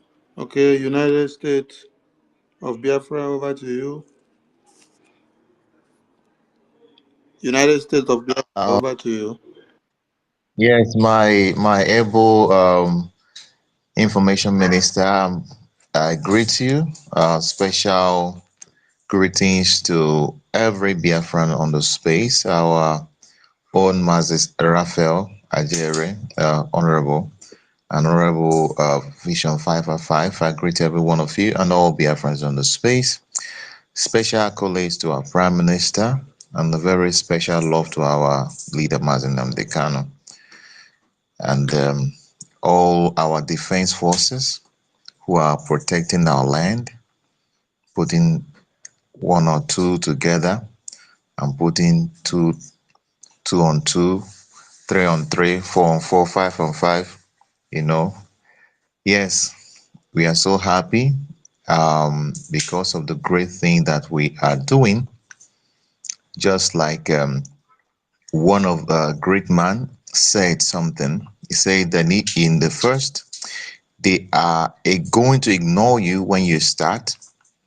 And after they ignore you, then they are going to laugh at you. Then after they laugh at you, then they're going to fight you. And after they fight you, then you're going to win. And that is exactly the story of our Prime Minister, the story of the Biafra government. He started from a young man who was broadcasting on the internet, just like our leader started broadcasting on the internet with radio. And then he was broadcasting, and they said he named most of the theme of his broadcast was changing the narrative of yesterday. So, and that narrative of yesterday is what will continue to change. And he has actually succeeded. It came a point that our leader was kidnapped.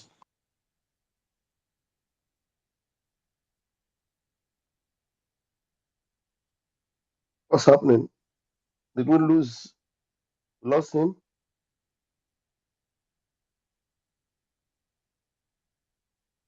We lost him.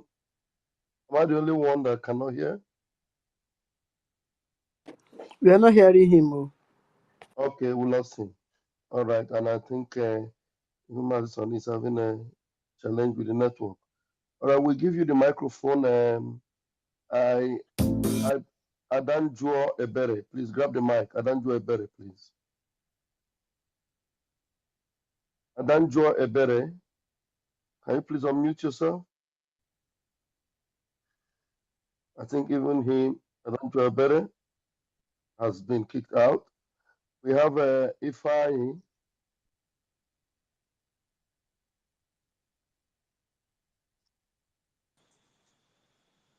Yeah, who's speaking now? It is. I came back. My mic was taken from me. Okay, go ahead and round up. You have already exhausted your time anyway. Just round up in the Yes. next 60 seconds, please. Go ahead. That is difficult to do. Go Anyways, ahead and speak, but not more than 3 minutes because we're supposed to use 3 minutes, but just go ahead and speak, no more than 3 minutes. Go ahead. okay. So I just want to appreciate our Prime Minister and all our people for the great work we are doing. You know, like I said, they will ignore you, they will laugh at you, they will fight you, and then you win. And that is our story. They will change that narrative of yesterday, and we are on the right track. Regardless of what anybody is saying, their propaganda is expected, and it's because we are doing something that they've never seen before. And one thing I've noticed also, even with this saga of the what happened with our sister Konji Wala, and even the tweet, it has exposed the level of what we call educated illiterates that we have in Nigeria. Those people are educated, but they are illiterate.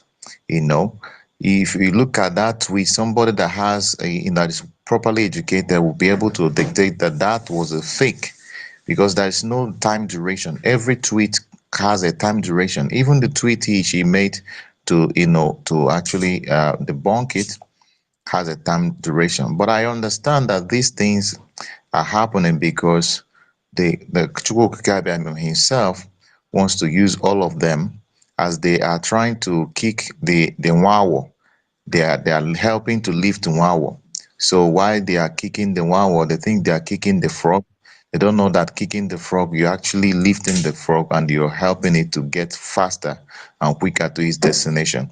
So I thank every one of you on the space for the contributions you are making, and also continue to also fire on. Don't look back. If you look at where you have covered, you see that where you are to go is actually a little, you have covered more ground than you have to go. So it is not now that we give up, because when we've seen that we have enemies, so they are helping also to put us on our feet. And it is very important that we use that same energy to also propel our movement, because the momentum we've gathered now, I think whatever they throw into this movement now will become a firewood. Even when they throw what they call what do you call it, a gauge, or it becomes a firewood. So whatever they throw now will be a firewood and will help this movement to burn and burn until it consumes the enemy. Thank you very much, and you the mama here. Thank you. Thank you. Samuel Avukara. Samuel Avukara. Over to you. Are you there? Samuel Avukara, are you there? You're not ready? Glorious PA. Glorious PA, are you there? Glorious PA, are you there?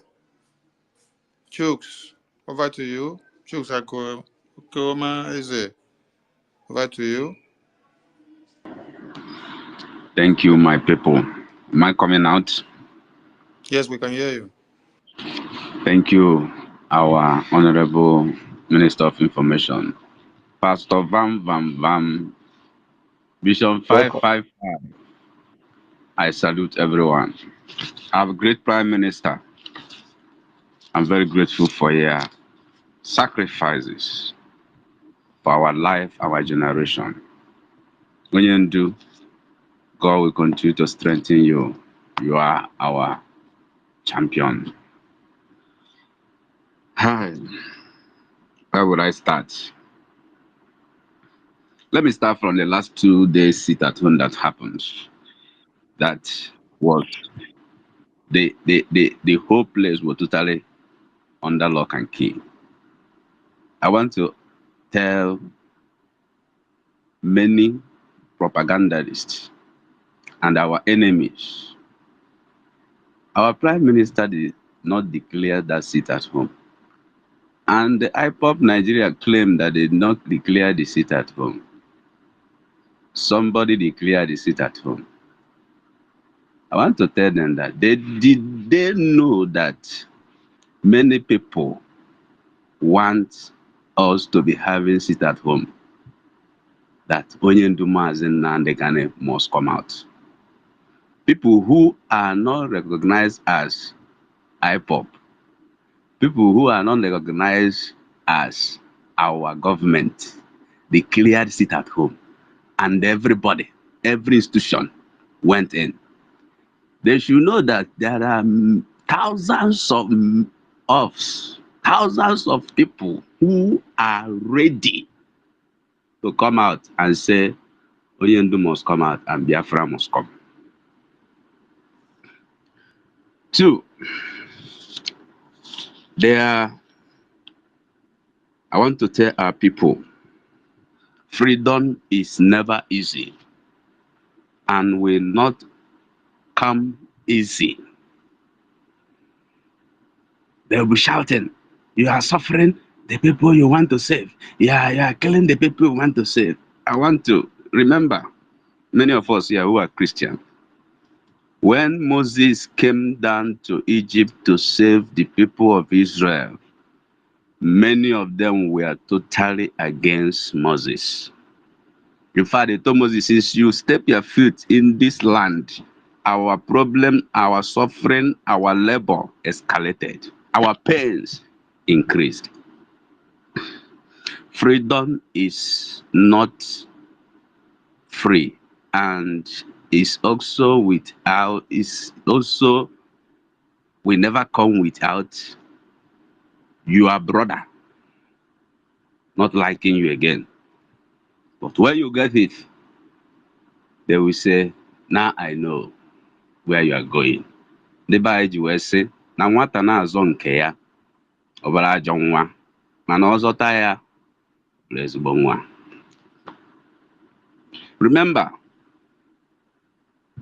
that last day, God punished Egyptians.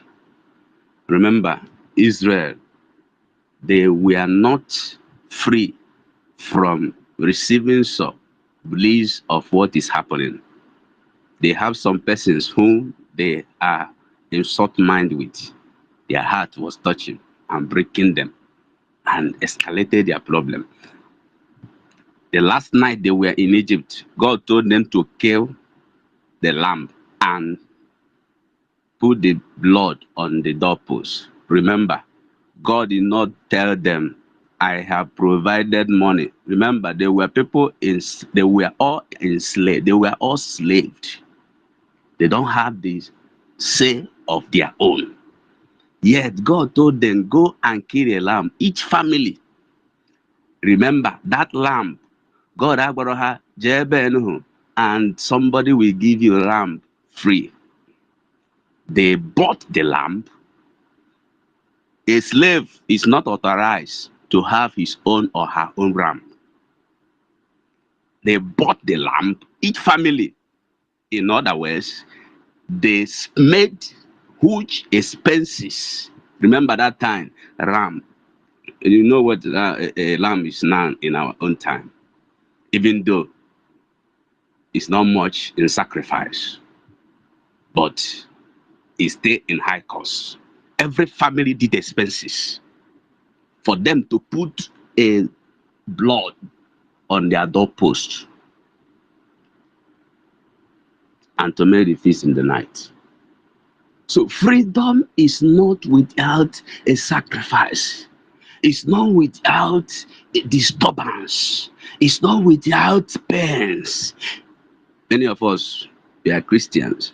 Many of us today, you are shouting in Jesus' name.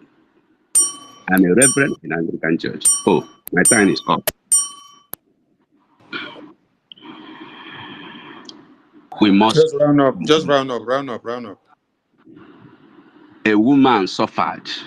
Joseph suffered. Virgin Mary suffered. And today, many of us shouting in Jesus' name. We must sacrifice spiritually, physically, financially to get our freedom. And God has given us men who are in war front to do it. And it's for us to fund the assignment. It's might urgently. And God bless us. And bless us in Jesus' name. Amen. Thank you so much. Thank you so much, Wachinake. We go to Chibuike. Chibuike Biafra, over to you.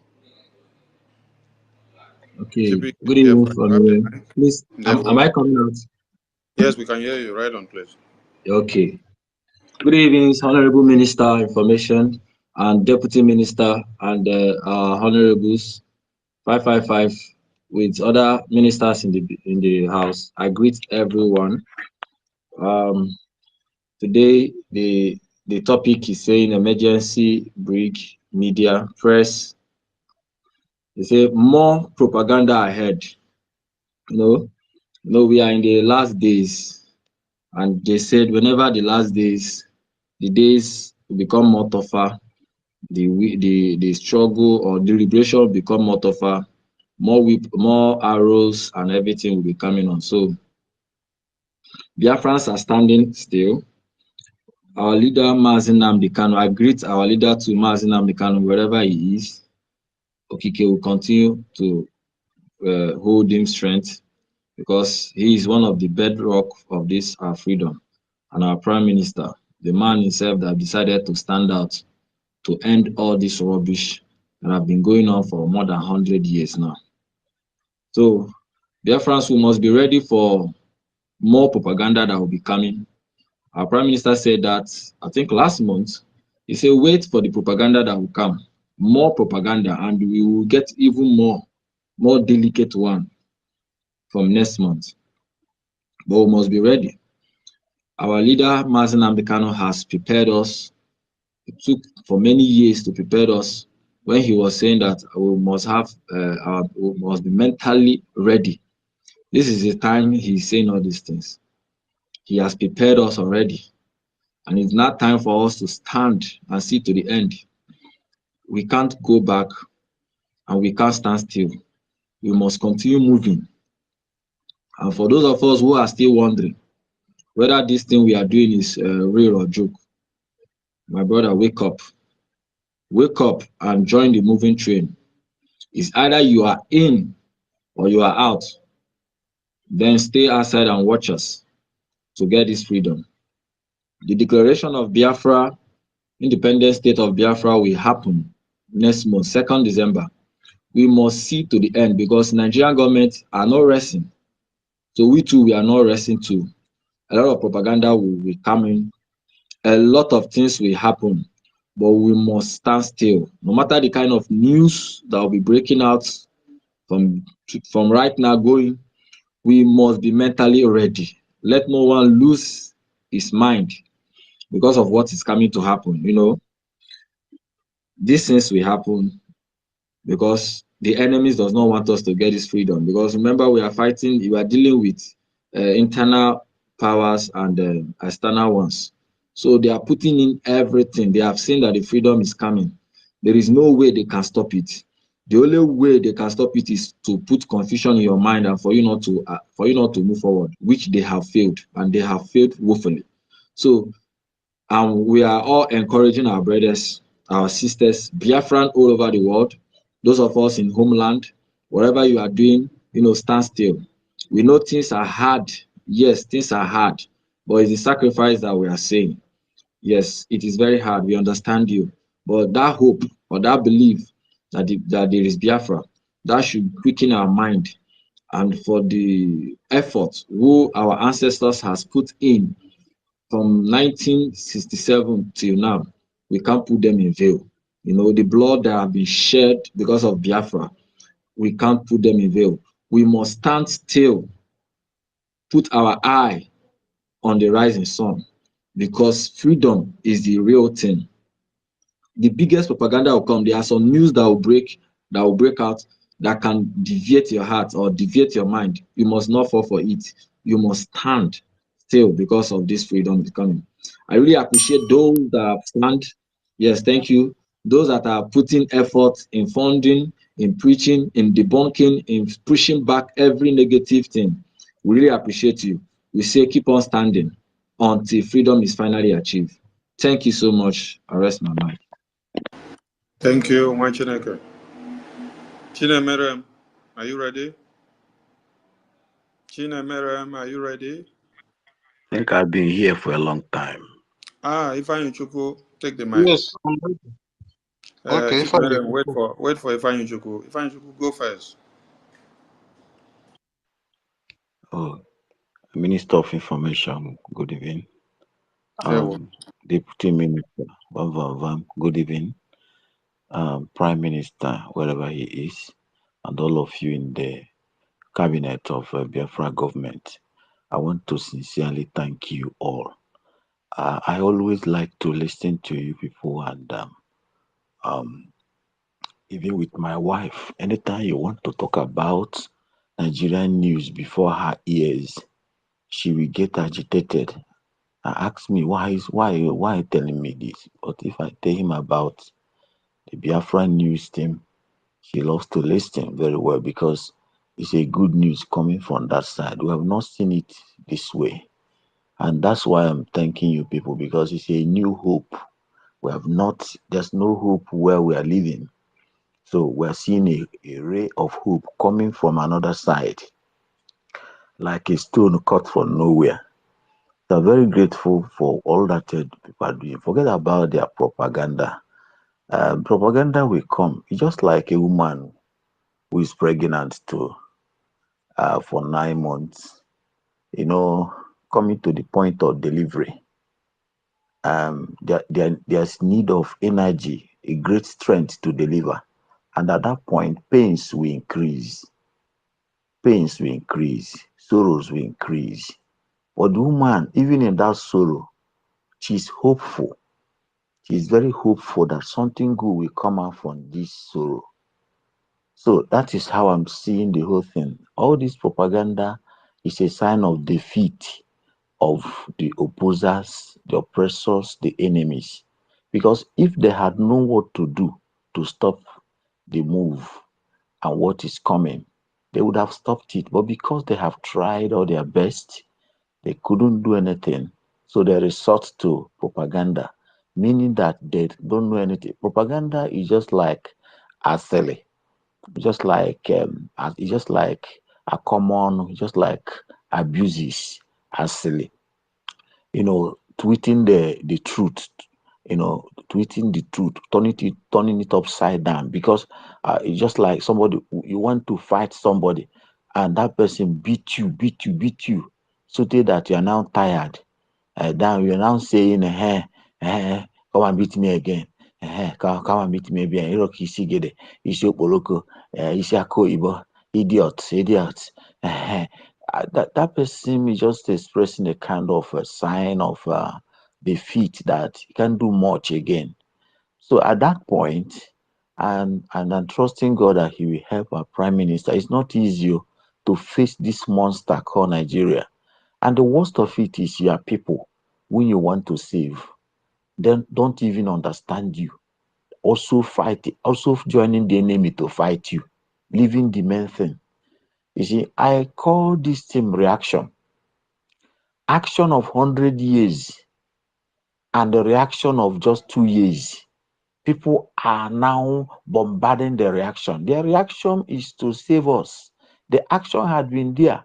The action from Nigeria against us, the action from Nigeria state against Igbos, against Biafrans. I watched where our women were killed. I watched the Abagana massacre. How soldiers were killed, Nigerian soldiers, and all of that. I watched how our people were starved to death, children. Oh my God! You see, all these things removed from our history. I'm also suggesting, Minister. I know that maybe people must have known that when Biafra comes, history will be number one in the curriculum of our education.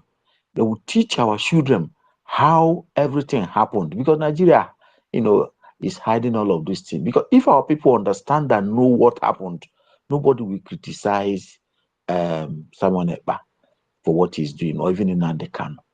So I want to thank you, people. I want to say thank you very much. Propaganda will not push some of us that are listening and knowing what is happening. Unfortunately, many of our people are not on Twitter.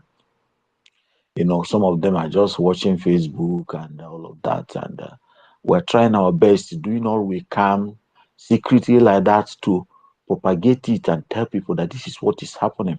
Yesterday, somebody called me and say, because they know I used to have the news of what is happening. He said, what is happening? I told him, he said, okay, will call me again to know the trend.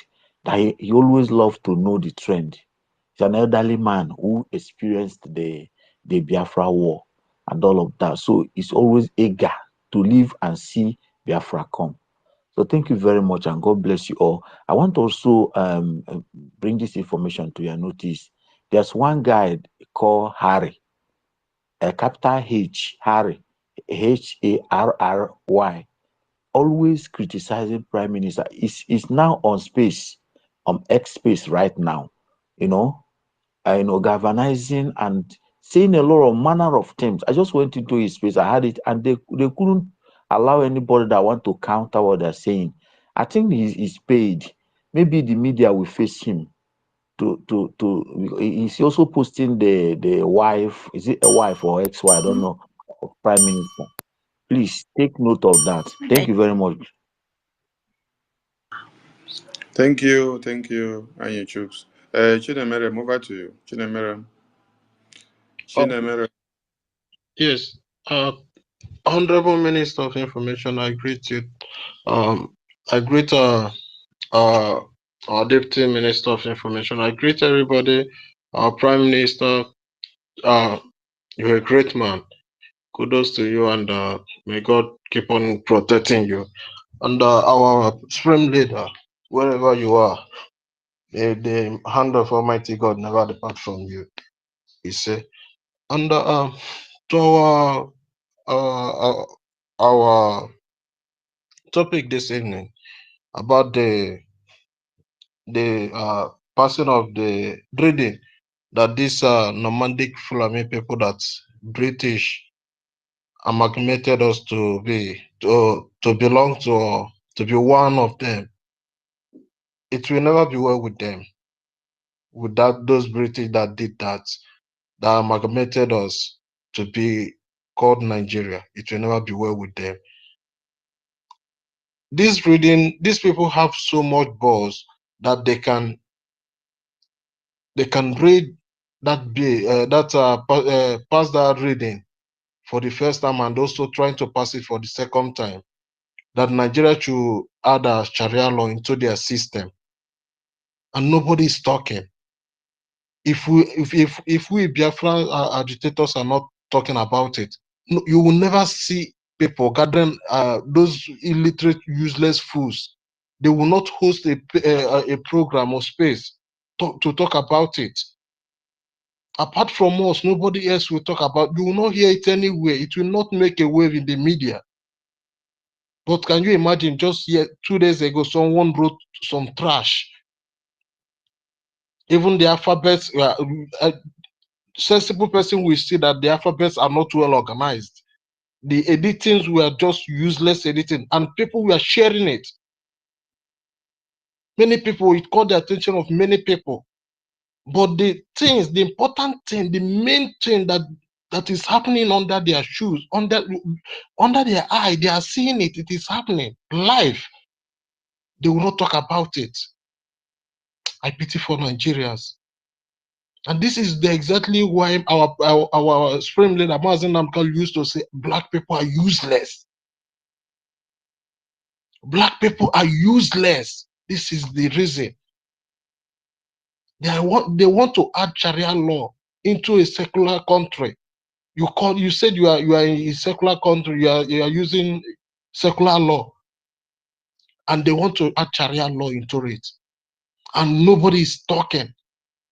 Where is Mokri? What is his name?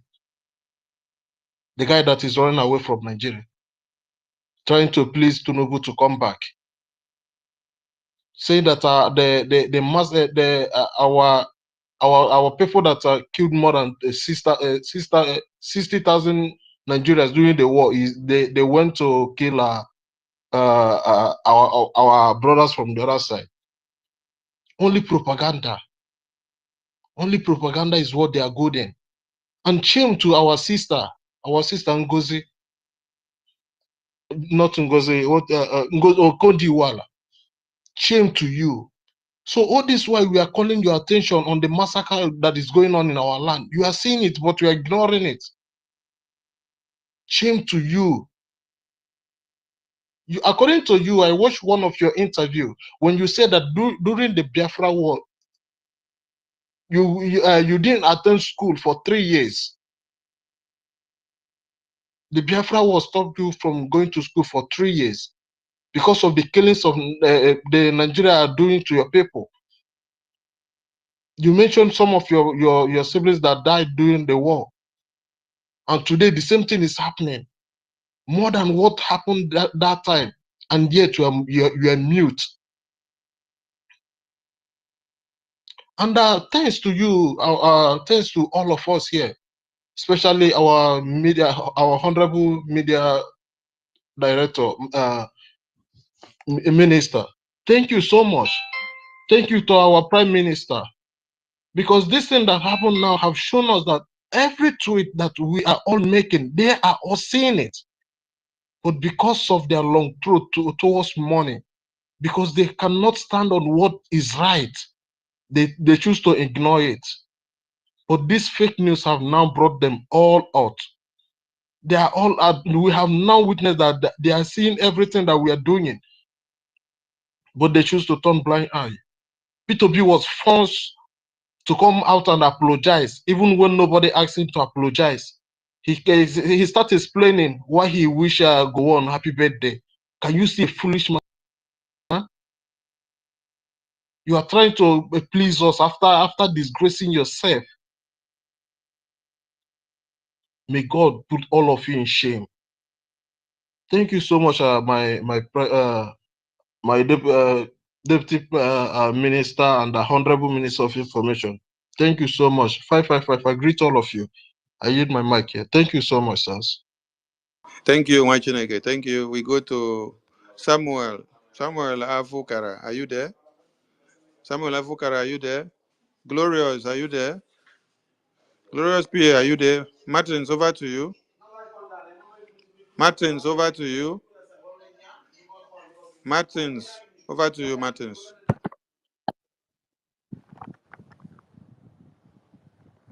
Yeah, good evening, all. Good evening. I thank you all for your good Is work you Martins are speaking? I doing. can't hear him. Can anyone hear Martins? Can anyone hear Martins, Yes, please? Those on the speaker, can you hear Martins? He's speaking? All right, yes, when he's done, here. you let me know because I can't hear him. I thank you all, Honorable Prime Minister. I thank you, Mazi Simon Ekpa. I thank you, Minister of Information.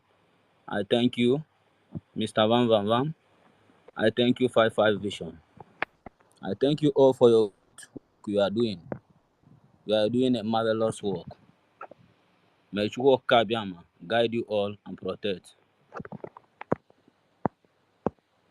I want to let you know that we are together and we are not running away from Nigeria. We are going to get what we want because that is our desire. No matter how planned they are going to do, we are going to conquer because that is our time and we cannot go beyond that. We will still be there. Am I coming out? Yes, you are coming out. Okay. Thank you all for your good work we are doing. I want to let Biafra know that we have started fighting and we are not going back. We are going to and sustain ourselves because we are not going to stay in Nigeria. Nigeria is a zoo country. And we are not going to leave our children there. We are going to disintegrate Nigeria and separate ourselves inside Nigeria because Nigeria is not our home. And we are going to have our own place called home. That is an Biafra land. And that is the land of our ancestors. We are not afraid of Nigeria. And we are not going to be afraid of Nigeria. Thank you all for your good work we are doing. Thank you all, Biafra. All hail Biafra.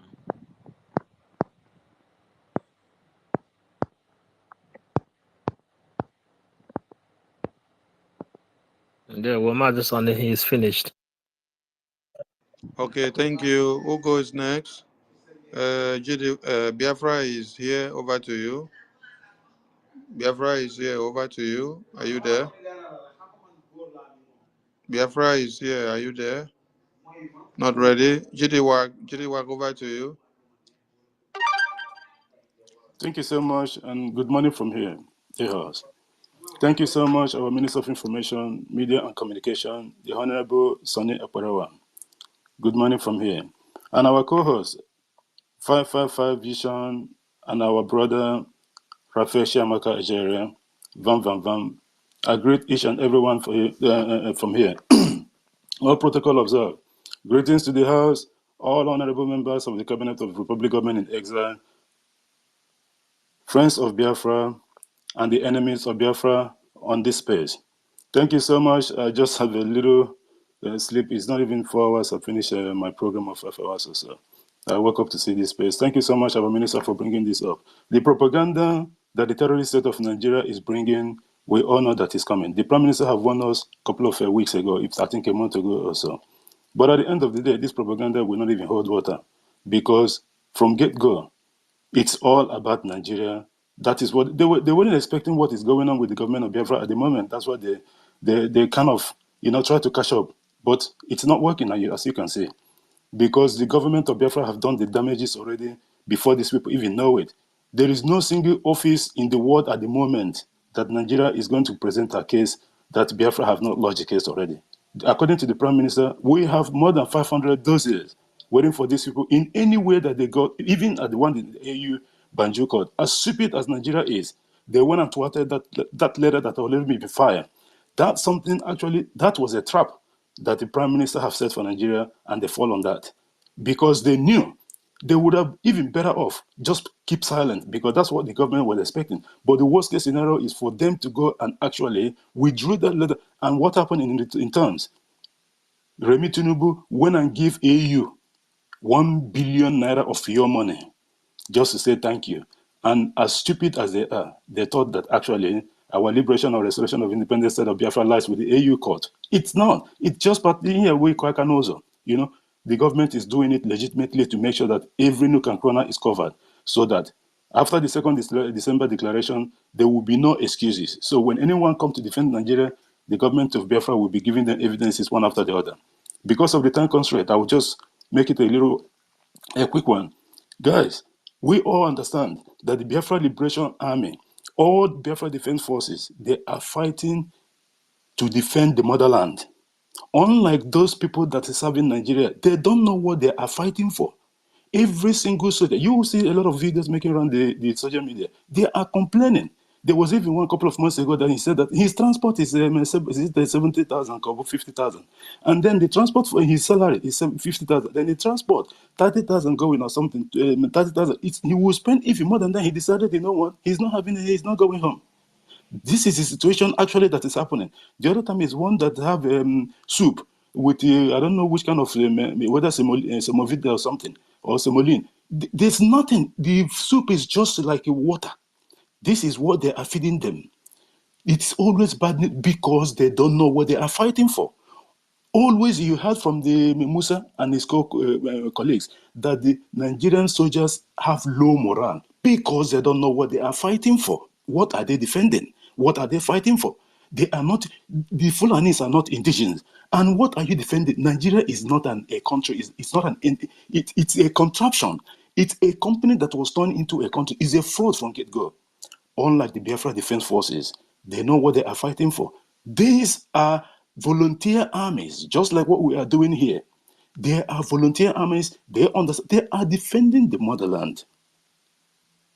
This is the difference. And that's why they are fighting viciously to make sure that every invader in our land is get kicked out. For those that are still waiting for one Nigeria to come back, let me give you this shocking news.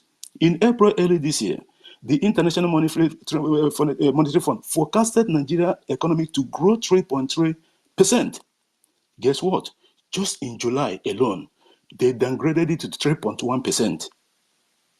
Hold and below. Now, just last week, in this October, they downgraded again to 2.9. Nigeria is going down the drain if you are not aware of it. Your so-called economy, the government of Biafra activities have, because why they are saying that, they say because of the low production of the crude, because the Biafra government have blocked every avenue that these people are getting this money from the natural resources from our land and continue to subjugate our people and in turns as well cause a lot of chaos through terrorism, kidnapping, and what have you. Nigeria is going down. Our Prime Minister words stand. He is going to end the Usman Danfodio legacy. And when you heard about Usman Danfodio, you would think that this man invented 8 wonders of the world or something. It's all about conquest, and colonization. The Prime Minister is here to end it, and it will start from the 2nd of December 2024. Thank you guys so much. I don't want to take too much of time. All protocol observed, and I greet everyone, all honorable cabinet ministers of the government, Republic government in exile, and that of the de facto, and everyone else that is supporting our cause. Please, don't forget these 4 things. The IOU loan is still there. The town hall meetings of the Prime Minister is still there. The the Biafra Liberation Tax is there. And as well, the raffle draw. It's very, very important. Every single Gemma goes towards the liberation of this Biafra that you also love.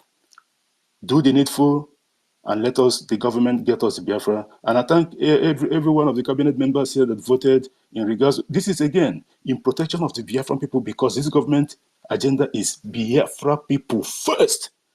Unlike the terrorist state of Nigeria, you can go check it out yourself. Thank you guys so much, and I yield the mic from here. Thank you, Judy Wag. Glorious, are you there? Samuel, are you there? Biafra is here. Are you there? Yes, I am. Samuel Good Avukara, are you evening. there? Yes, I am. Good evening. Samuel Avukara, are you there? Is he speaking? Can anyone hear him? I I can't hear am. him. I am. Good evening. Can 555, anybody can you hear me? hear Samuel? He's speaking, our minister. Okay, all right. Yeah, good evening, everyone. And good afternoon, good morning from this side of this time zone from this side. I want to use the opportunity to say thank you to both our able honorables, the Prime Minister and Biafra Worldwide, because I believe this journey has never been easy for us all, and I'm very happy for the teachings and the education Mazin and Kanu gave to everybody.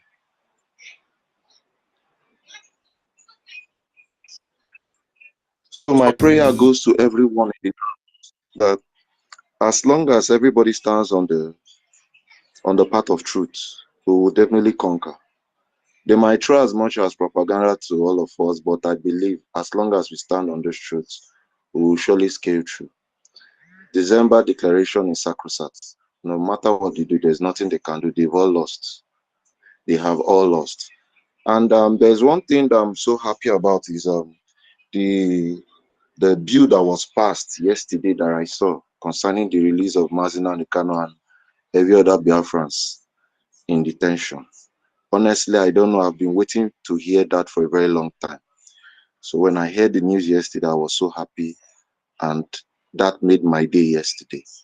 And once again, I will say kudos to our able cabinet members, our government, and the Prime Minister. I hear the mic. Thank you. Good night from here. Thank you. Thank you, Mazi Samuel. Thank you. Aidanjo Ebere. Aidanjo Ebere, are you there? Aidanjo Ebere, are you there? Aidanjo Ebere, are you there? No mandatory vaccine, are you there? No mandatory vaccine, are you there? Yes, I'm here, Over to you. honorable member. Thank you so much. There we go. All protocols observed, members of the House. I'm actually racing against time, but all protocol is observed. We are seeing everything you're doing from the streets of New York. We want to appreciate you guys. We have actually been listening on the corner and be supporting, but each time, once in a while like this, we come out to let our people know. And we have no other place to be than to be among our learned brothers here. Because you all here are the distinguished people who are carving out history. The world is taking note.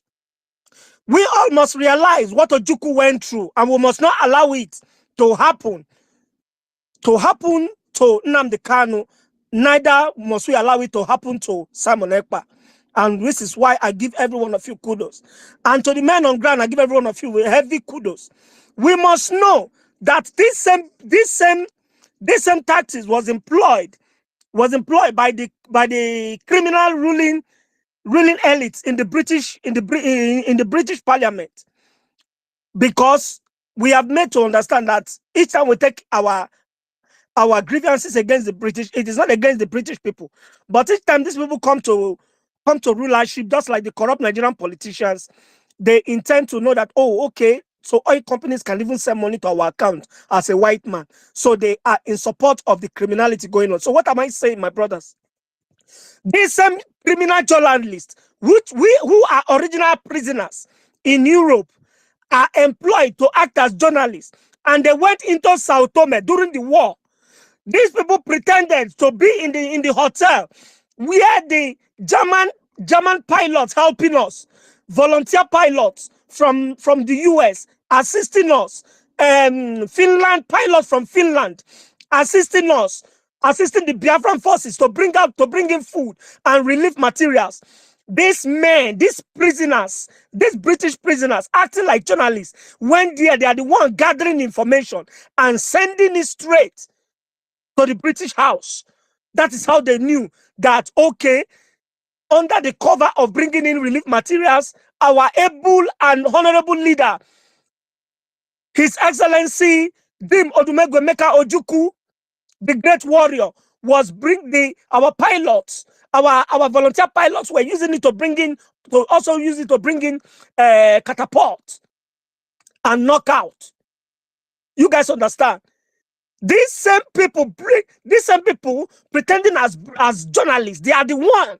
This is why we have always wanted to get close to our leader. They will tell us, don't worry, everything is fine. The criminals we have here in the US, they will be telling us, don't worry, he is fine. We didn't know, we knew that we are plotting because we wanted, having been involved in international intelligence, we want to download some things to our leader that he should not trust anybody.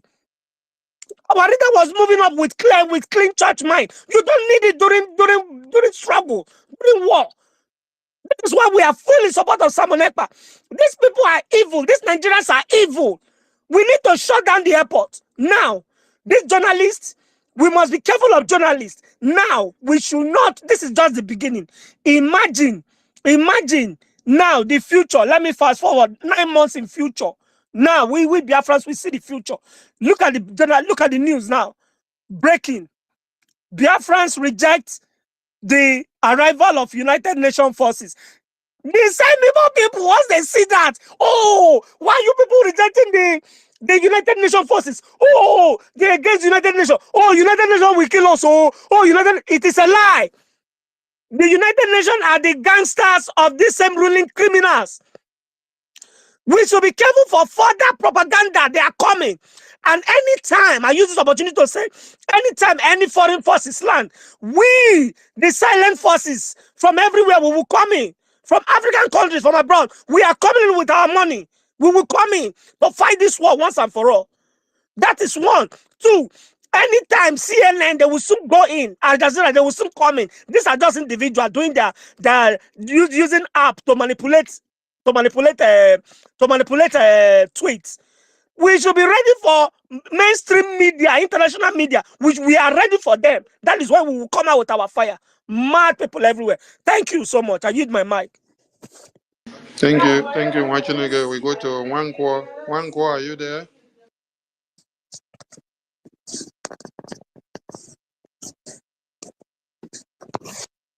Wankwo, are you there? Wankwo. Why is it Simon Ekpa? Are you there? Why is it Simon Ekpa? Are you there? Yes, my Honorable Minister of Information, I'm here. Over to you, sir. Yeah. Good evening, Biafrans, and good evening to our Honorable Prime Minister, Master Simon Ekpa. I greet everybody who is on this space, and I thank our honorable members for their good works, for their steadfastness, for believing in our Prime Minister, and for standing with him, and for working as a team. I've never seen any group of people from the so-called Eastern region that is as united as we are today. And all thanks to our Honorable Prime Minister.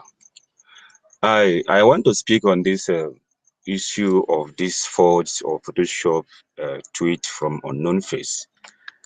I will want to appeal to Biafrans to look at it as a blessing.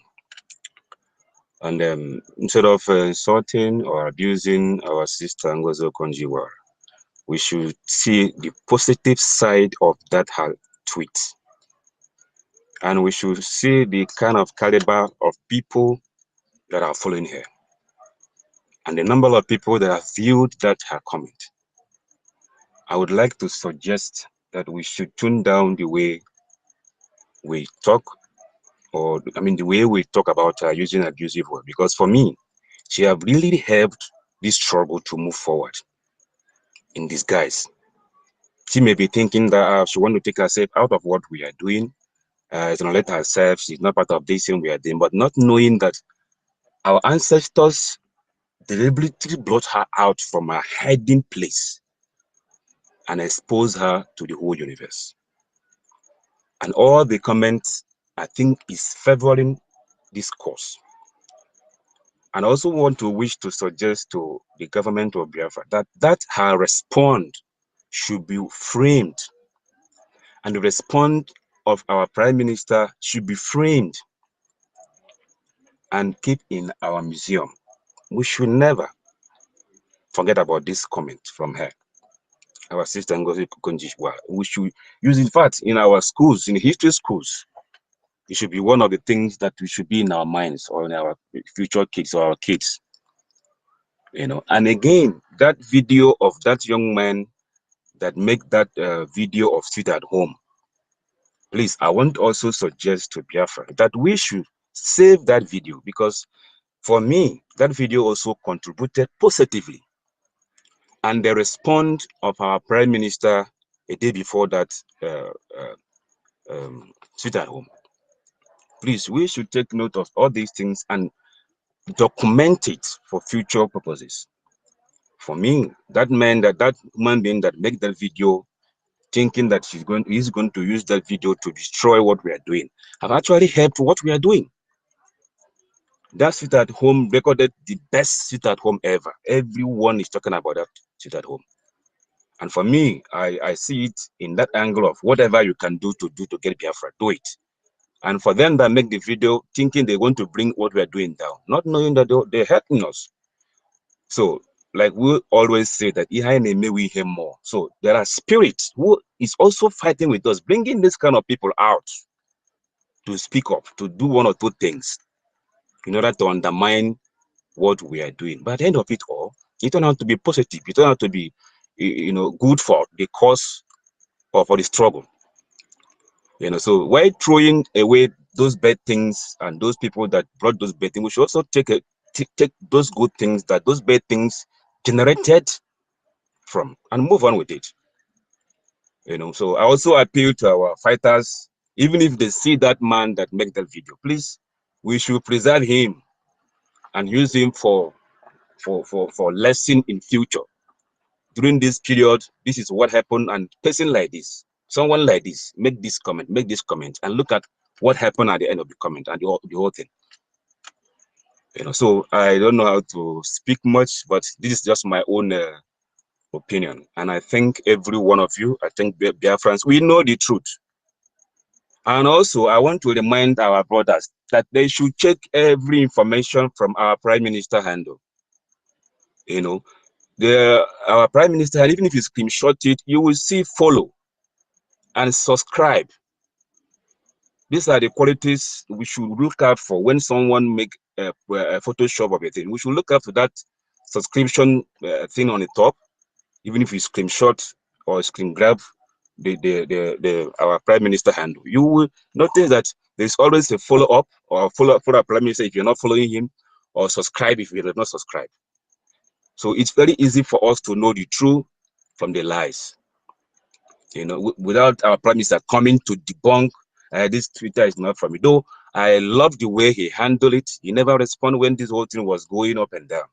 But the one that captured everybody's mind is from this our sister, Ngozi Okonjo-Iweala. And that comment has helped us. For me, I am very, very happy that she made a comment. She made that comment, even though the comment was in a negative way that many of us are not happy about. For me, I see the positive aspect of it. And the positive aspect of it is the number of views that have viewed that her comment and how the world will regard her now. I'm very happy about that. And I'm sure she's not happy with herself. I'm sure wherever she is, her family or whoever knows her will tell her, hey, Mama, you flop, you messed up. All along, you've not responded. All along, you've not said anything about these people agitating. You paid deaf ear of everything that is happening. And just because of your name that didn't mention, then you spring up, you came out from your home and to defend yourself. And forget about every one of us who have been crying, shouting, like what they are doing to us, what this government, Nigerian terrorist government, Islamic government is doing to us. It's not fair to us. This our sister hardened her mind. This is an defense. So, and again, we should also prepare for 2nd December, because that is when the real propaganda will come. Because many of them believe that 2nd December everything about Biafra will be concluded and there will not be Nigerian present in Biafra land again. Let us not forget that our Prime Minister have reminded us or ahead of time that the whole thing will not end on that 2nd December, because that is another propaganda that will come again. They will say, I promised to get us Biafra on the 2nd December, and after the 2nd December, Nigerian militaries and police are still there. Our Prime Minister have made it known to us that that is when the real war will start. That is when the diplomatic tussle will start. And this fight can take us many years, not one day, not 2 days, not one year. So we should also guide ourselves about that, because many will also fall on the wayside. Many of us shouting, I love Simon Ekpa, hey, this and that. Many of us will fall on the roadside. And I pray that none of us should, because our Prime Minister have warned us ahead of time. Before these propagandas started coming, he warned us that we should prepare. Thank you for this opportunity. Thank you, everyone. God bless us all. Thank you, Wachaneke. Nwankwo, are you there? Nwankwo, are you there? All right. We want to say a very big thank you to all Biafrans that have keyed into this emergency media press brief from the BRGIE media team. And please, don't take anything the Prime Minister says for granted, because we mean business. We are not here for play and we are not here for jokes. Like we said, everything that will be happening, be it propaganda, be it blackmail, be it slander, be it impersonation, be it the Islamization of Nigeria at this very time, it is going to work to the best interest of the Biafran government. Yes, Biafran people will have the checkup card that will win the game. Because as at now, we have set one Nigeria on a suicidal slide. We are waiting for the time bomb to explode, and anything now that is contributing a factor for that bomb to explode in time, that thing is highly welcome. So the Islamization bill from the House of Assembly, they should push it for second reading. Yes, they should push it for third reading. They should confirm it from House of Assembly. They should push it to the Senate. Senate, when it gets there, tell Akpabio should not sit on it and try to downplay it like a Kalu did. Kalu should listen to the voice of the ancestors of Biafra. It's not every time he want to use his political correctness to stop some things. He should understand that God put him there for a purpose. When he sees that there is an easy way for him to allow one Nigeria terrorist to show everybody shege so that they will understand what we have been saying, he should stand down and then allow it to happen. When it gets to Akpabio should also do the same and then learn a lesson. Yes, you must learn a lesson from your mistakes. Yes. Allow these terrorists to show those in the far north and in the Afonja regions what they have not believed, the reason why they kidnapped Mazen Nnamdi Kanu, the reason why we have been fighting the terrorists, the reason why Biafrans have been disappeared from Biafra land and taken over to the northern part to keep as sex slaves and to keep us their own puppet. The reasons why we are fighting today is because of this Islamic jihad, which they wanted to come and take everybody and force everybody into what we don't want to be.